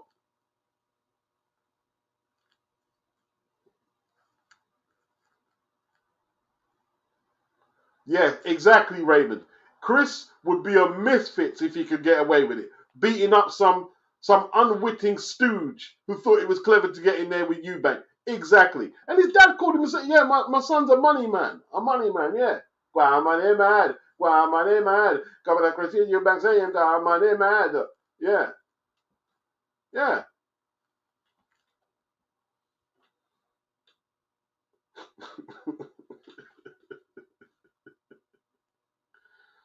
Emphatic says Berlanga is pants. No power and no defense. Souza beats. Why is Dave Allen such a fan favorite? I actually thought he would be in good condition. Man had a 12-week camp and he looks like he hasn't trained with a pot belly. Diobinuli. Chris Eubank versus Conor Benn is just marketing. It's irrelevant to boxing. Different weight classes. Well, yeah, I agree.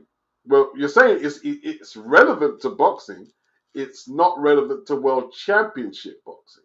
That's what it's not relevant to. LT, Dave Allen got the Saudi bag for doing absolutely nothing. Fair play. Yeah, you know, like his last two opponents have had criminally losing records. I've played them already. Like one of them had how much losses? Ridiculous amount of losses, and the other one had like losing records. You get a fight on Saudi. This is the chain of events for Dave Allen, right? Quit against Fraser Clark, yes, last year, yeah? 3 fights. Quit against Fraser Clark, then fights 2 fighters on the small hall circuit, right, with losing records, and then gets a Saudi bag.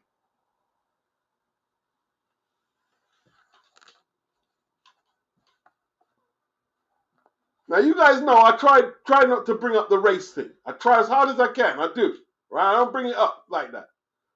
But there's something in it, yeah? But what, like, someone like Dave Allen can get that back. I'm sorry, bro. I'm sorry. It's jobs for boys, bro. Sorry, there's something wrong there, man. It's got to keep it real. It's got to keep it real. You tell me a fighter of color who getting breaks like that. Never won anything significant. He's never won a British title. Remember when they gave him that layup against Conroy, the Jamaican guy? What's his name again?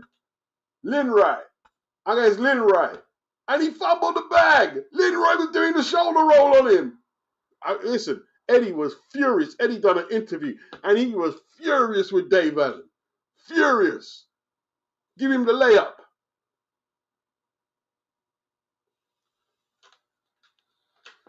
Yeah. I'm not being funny, bro. I'm not being funny. You know what I mean? Like, I know people might take offense to that, but seriously, you come on, man. Come on. We gotta keep it real. I gotta keep it 100, bro. And I'm not, when I say race, I'm not saying any white fighter could get that. But there's something about the white dudes, they love Dave Allen. I'm just going to keep it real. They love Dave Allen. Dave, funny, isn't he? And he's going to keep getting the fights. And he ain't done nothing.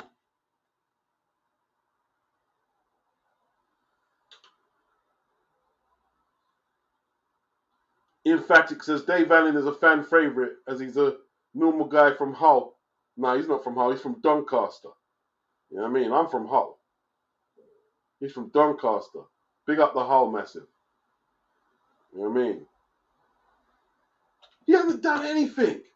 2 opponents with losing records and the fight before that you quit. It's ridiculous, bro. Veritas, American and British media, the pinnacle of propaganda, Fury, Allen, etc., all ridiculously overhyped.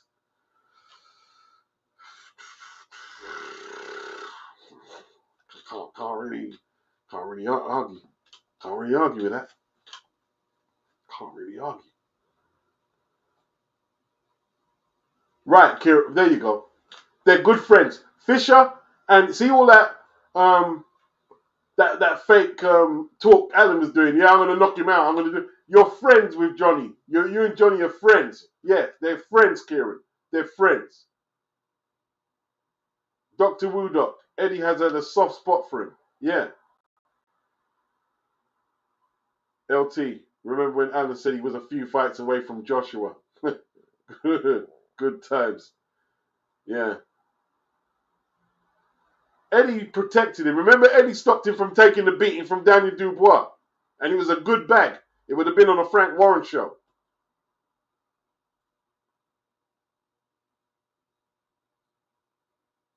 Remember when Dave Allen stuffed socks down his pants at a weigh-in as his opponent was so well endowed? No, is that why he did that? Oh, dear. Yeah, listen, man. I think someone hit it on the head. It's not really white. It's that British thing, isn't it? Because look at Bruno. He's black, but look how much title shots he got. You know what I mean? It's a British thing. It's a British thing. It's a British thing.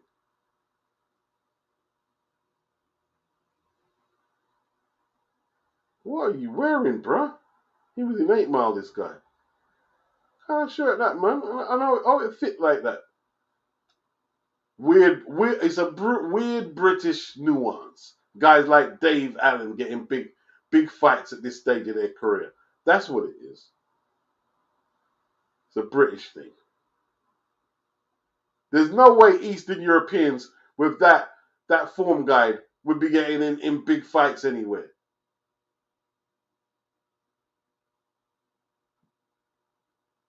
You know what I mean? And you can't say Derek Chisora because Derek Chisora provides value for money. This guy is quitting in fights, bruh. He's quitting. And then fighting but like people with losing records.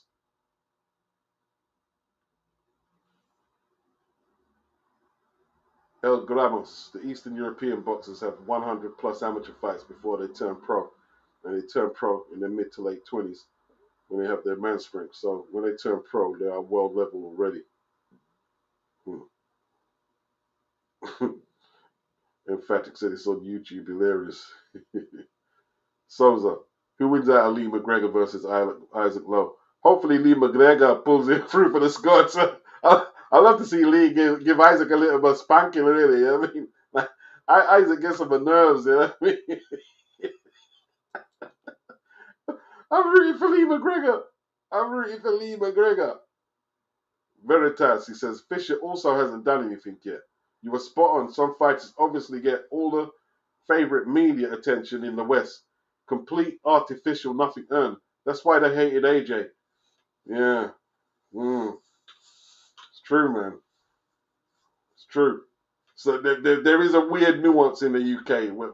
Remember Sam Eggington kept getting spots on Matchroom cards. And I complained about it to a few people that I've got to pay pay-per-view for Dave Allen.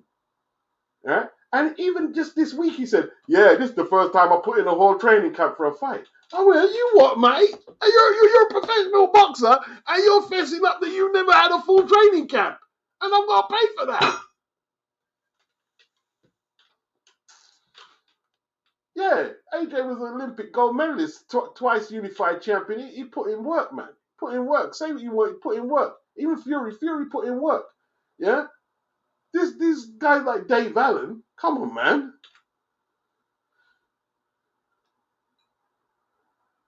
Yeah, LT, it'll be interesting to see how Torben performs versus McKean.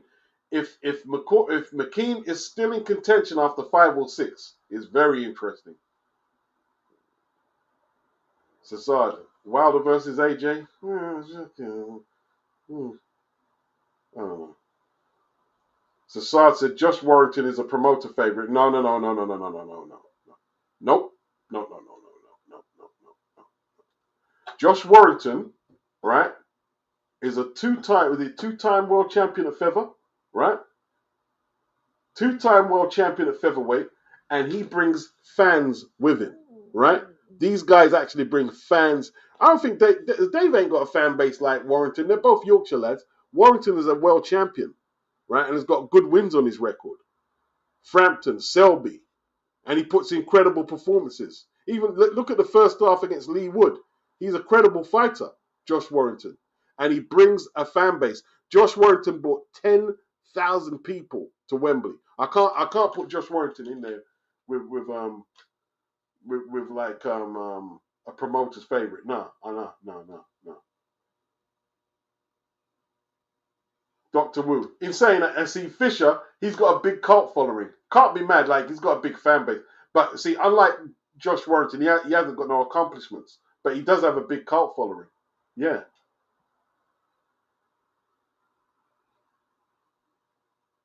Kakache versus Wood might happen. The belt could be vacated. So what's happening with Nunes? Big up Gerard. Big up my man Gerard.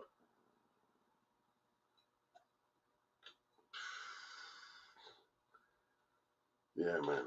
You know what I mean? Like, there's a lot of this card tomorrow, apart from a couple of fights, it's a little dodgy, to be honest, the card. Like Dave Allen or Fisher or Riyadh season pay. Dave Allen and I don't know. Ishmael against Burchuk, he's coming off a loss. And so is Burchuk, to be honest, but Burchuk is coming off a loss that looked like a win against a world-ranked guy in Ortiz. You know what I mean? LT, Warrington put in work. Yeah, Josh Warrington put in work, man. Josh Warrington put in work. Fan bases and good wins. Because I didn't think he was going to beat Lee Selby. Beat up Leonard and then beat up Frampton after. Yeah, and beat them up. Beat them up proper. Yeah. And who did he? I like the Kiko Martinez performance. He put in a serious fight there, bro. Yeah. Yeah, Josh could fight. Josh earned his keep. Earned his keep. No doubt about that.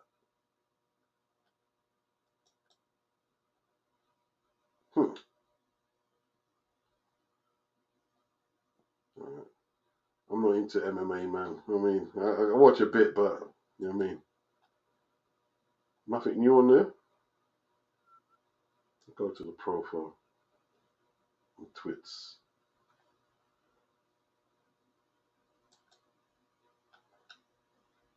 Nope, that's it. Oh man, they didn't do that to Hillary Duff, did they? Oh my gosh, Lord of mercy. The internet, man. The internet is crazy, dog.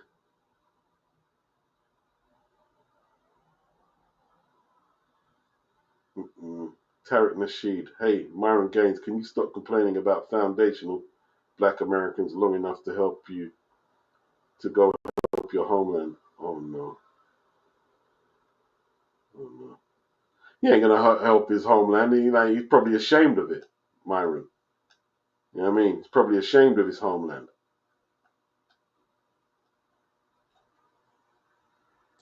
Really shitty person, that guy. Emphatic, he says, apologies, Doncaster. Yeah, he's the Doncaster De La Hoya, isn't it? The Doncaster De La Hoya. I've been to Doncaster before, but I'm a home man, innit? I'm a home man. You know what I'm saying? Dr. Wu. Eddie has had a soft spot for him. Yes, yes.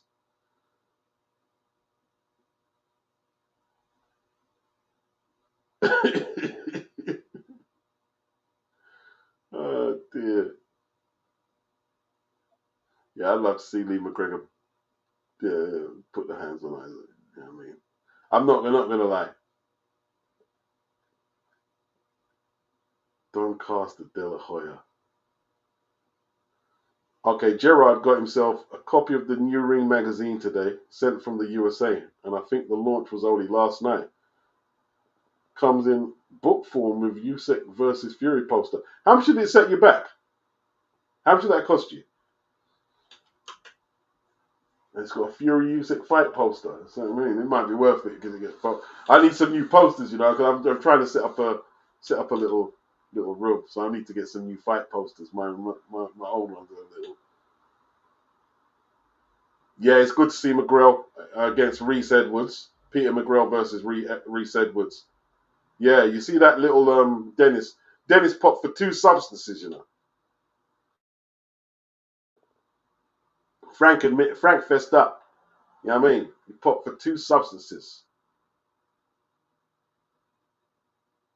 You said on I felt the fury, your beard won't help it. Fury. Oh no, man. Something suspect. Anyway, I'm not saying that because I ain't gonna. I mean, something weird about this one. Something weird. What's an unboxing? Wayne 2. Why would what have Wasserman got any fighters on the card?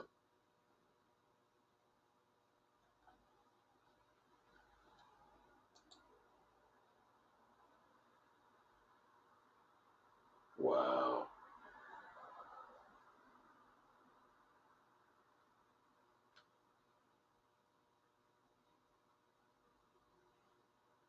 Yeah, our Skyers, the whole notion that if people stop paying for pay-per-views, they'll reduce the price. No, they won't reduce the price, bro. They'll just walk away from.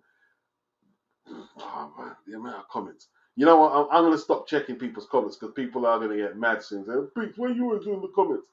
But some of them is like, okay, let's go with his exact comment. So we're talking about piracy and illegal streams.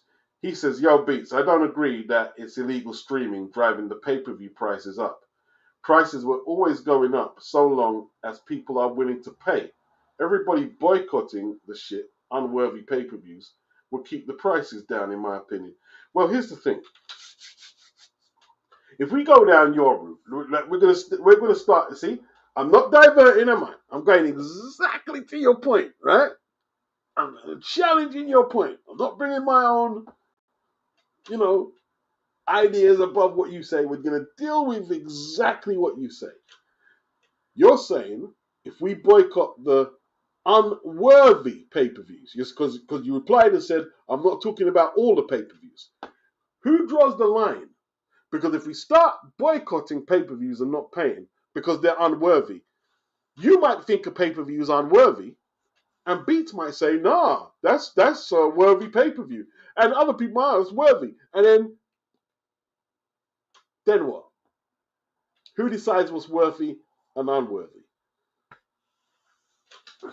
Yeah? So I've dealt with that point from you, yeah? I've dealt with that point. Now let's deal with it pragmatically.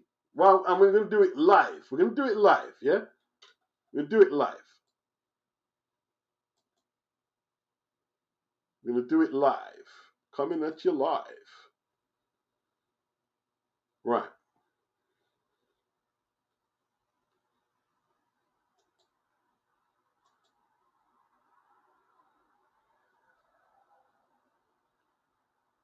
Right.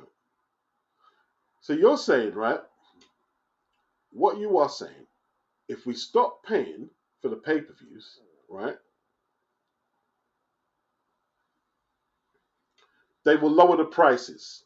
If we like the ones you say are not worthy. Now I've already challenged that one point. Who gets to decide what is worthy? Because somebody might say they're all unworthy. Then what? Right?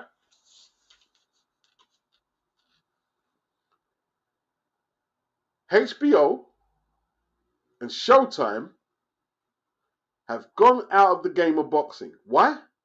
Because of piracy and illegal streams. That's one of the main reasons they've gone out. ITV, I said it already. Chris Eubank collapsed the platform, the pay-per-view platform, and that was it. They left. They've never come back to boxing. 6 years ago, right? We thought we had ITV back in the game. 6 years ago, when it collapsed, it was over. It was over. And they're not coming back.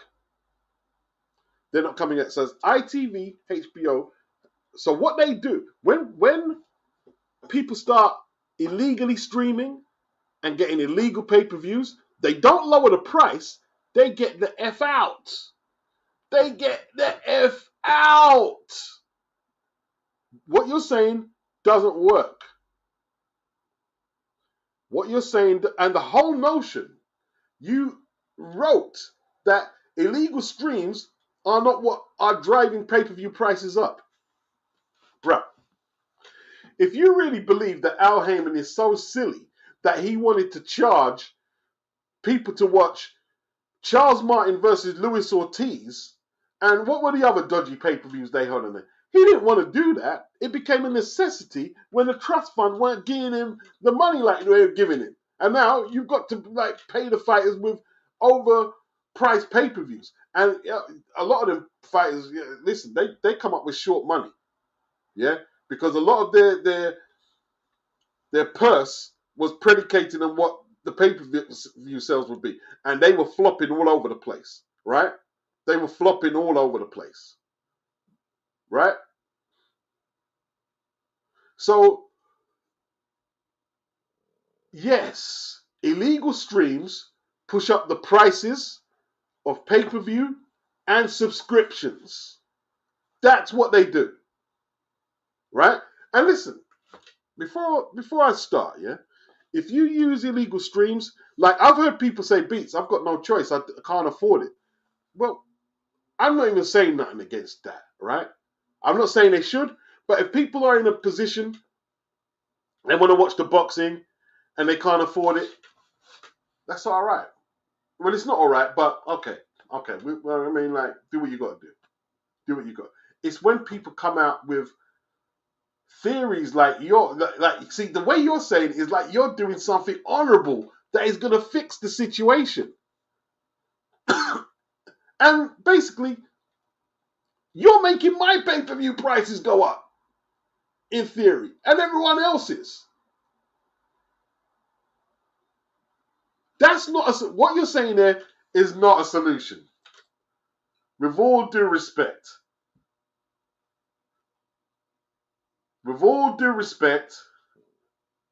it's not a solution. Yeah? They don't want to charge all that money they're charging across there. They really don't. Oh, Gerald said it didn't cost a thing, Beats. Don't even know if it's fully going to print. Don't even know who sent it. I'm sure I'm on the VIP list. I don't know about, plus, because they sent a copy now and again. Okay. You got it for free. That's all right.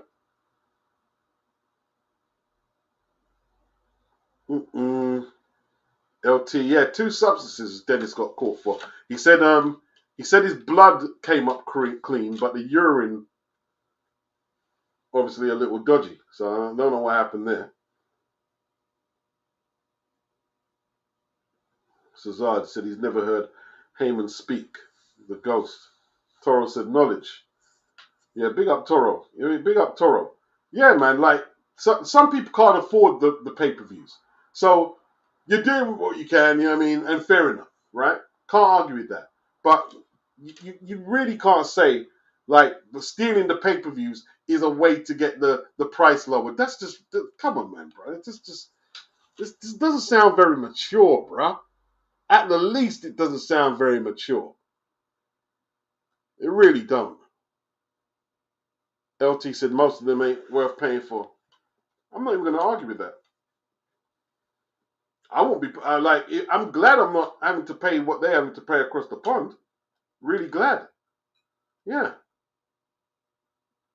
Vigilante, the truth is some of them aren't even worth stealing.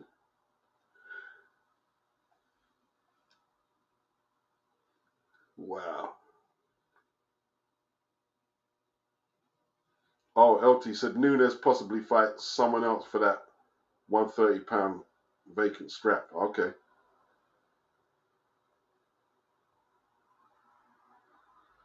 Cesar, he said, I'm exceeding my calories. That's my problem. I aim for 2,000 a day, but towards the end of the night, I'm adding an extra K on top. Yeah, well, late night snacking is an issue that's one of my issues as well, is late night snacking. Especially like recent weeks, I kind of like, you know what I'm saying? It is what it is. It is what it is. Get back on track, innit? Just got to get back on track and stay disciplined. That's what it is. Cesar, he said, I was watching a past interview from Pritchard Colon. Sad what happened to him. Let's hope all these boxers can come out safe. That's the main thing.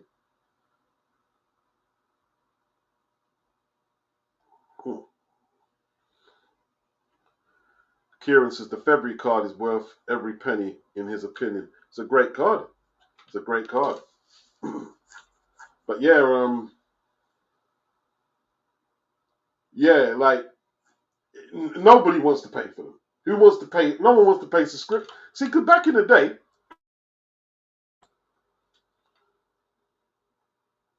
before cable and Sky, nobody paid for nothing, bro. You know what I mean? And like the only way you could pay to watch boxing was go to a closed circuit joint, either a closed circuit or at the back of the magazines where you get these companies who would have fights recorded and you can purchase them on VHS or VCR as you call them out there, VHS. Yeah, that's the only way. You know what I mean? And like we got all what we wanted. Like okay, there'd be delayed recordings, but for the most part, there weren't no social media. So even though we're delayed recordings, it would be hard to hear the result, even if it was a day late. It would be hard to hear the result. You know what I'm saying? That's old school. Man. Yeah, 6 years ago, Eubank versus the girl. 6 years. 6 years. It crashed. It crashed badly. Crashed badly. You know what I mean? And I'm not a Eubank hate. I paid for all of them pay-per-views he had on there. I remember them. Quinlan, Abraham, Groves, the girl, paid for all of them.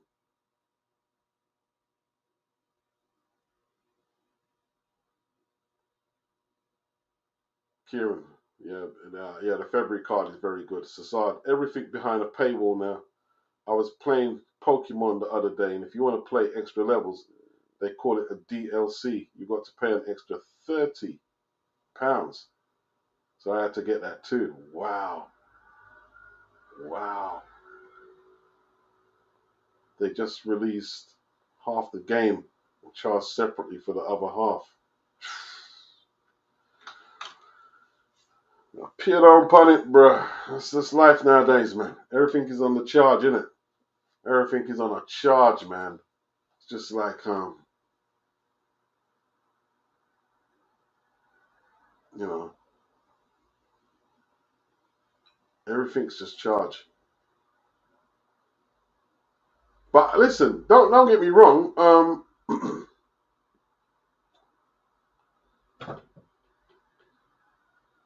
You know, I understand that not like some people can afford it and do steal them. Let's keep it real. There's not everyone who steals it can't afford it. Some people can, but they still steal it.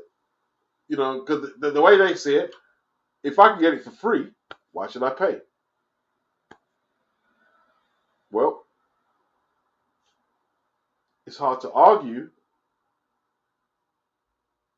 So if you that's the point you're coming from, but you better just hope that the authorities don't knock your door. You know what I mean? And with me, you know, like police intrusion in my business, you know. So that's what, and that's one of the reasons I don't mess with them streets, man, because I always think, boy, what, I don't know. With my luck, you know what I mean? They'll trace back the IP or something. Man, come at my door. Yeah, you've been illegally streaming. I just wait until they hook it on YouTube or something, man.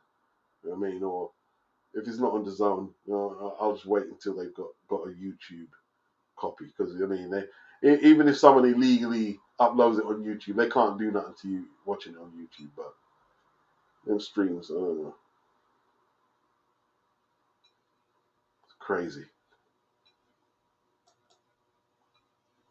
And yet, across the pond, they're paying sick amounts of money. And you do know, right? In America, like for them Riyadh season events, there's more illegal streams coming from America than Europe. I can't remember what the statistics are, but there's more illegal streams coming from there.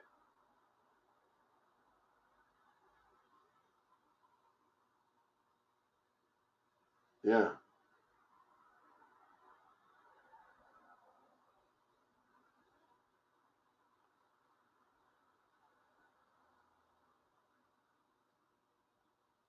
Then see, you're saying about the promoters are overpaying fighters.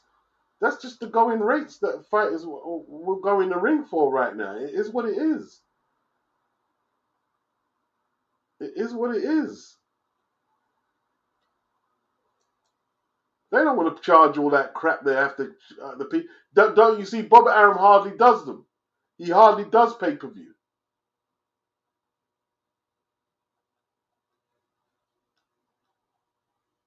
Kieran says use a VPN. That's illegal, man. Isn't it?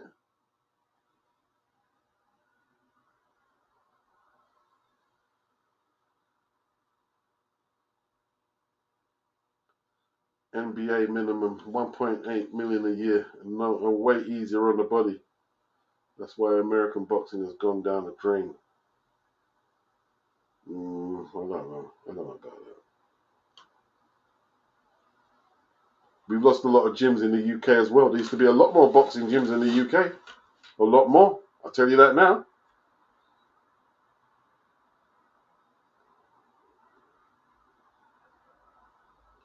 Kieran says they're perfectly legal. VPN is perfectly legal.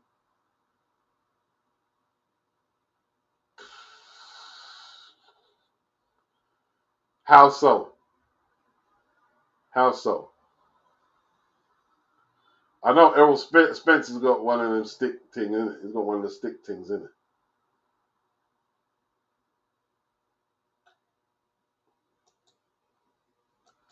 When you're saying it's legal, what you're saying is they can't trace it back to you. That's what you're saying. You're saying they can't trace it back to you.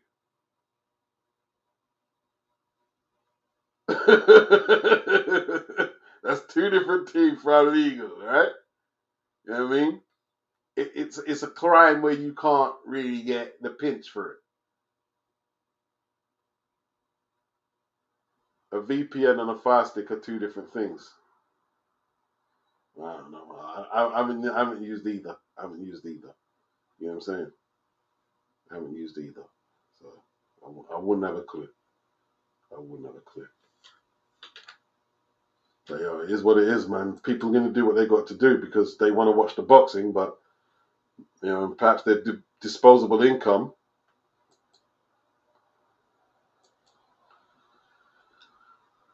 is not enough to accommodate that. You know what I mean?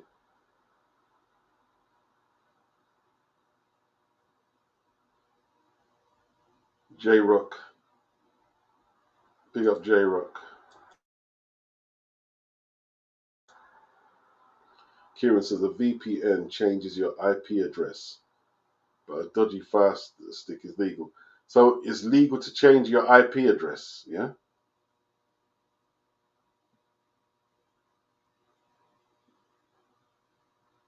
What's the top 3 weight divisions on fire right now? I don't know. You tell me. You tell me.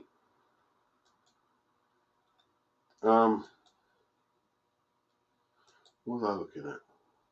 I'm looking at J Rock's comment. Tyson Fury didn't come in at 281 to float like a butterfly. He's going to try to step to Usyk and blast him out early. Did the same thing in Wilder too, but Usyk is not Wilder. Will be a great fight. We may see both guys go down. Usyk early, Tyson late.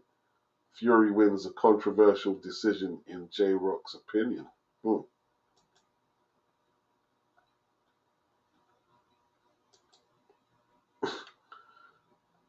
Tyson's going to look like a mess in there, mate. 281. It's going to look like a total mess. Yeah, Dave Allen about 10-week camp. It's a joke. See, and that's what everyone's asking. Can Tyson Fury use the Wilder game plan to stop Usyk? Because nobody believes he can outbox Usyk. Nobody believes that.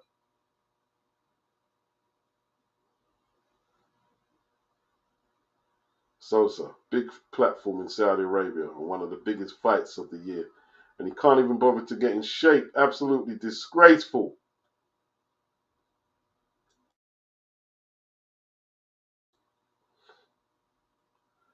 Okay, you've got heavyweight, light heavy, super lightweight.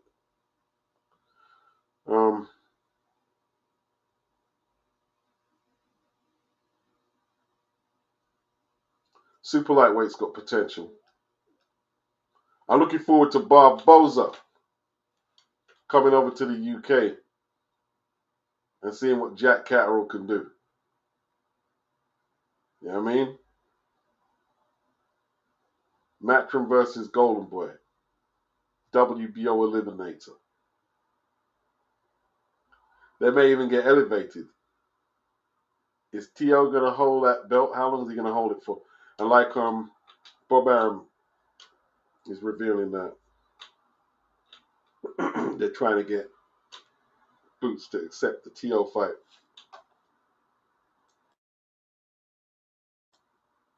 See, what I don't get, yeah, like, I know he wants to unify the straps, but Ortiz and T.O., you turn both them fights down. I'm like, I'd like to know how far along they are to try and get one of the belts, one of the belt holders in the ring for a unification.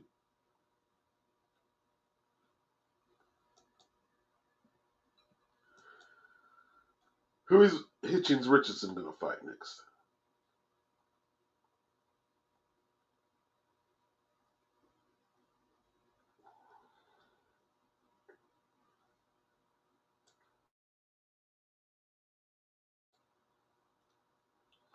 Right.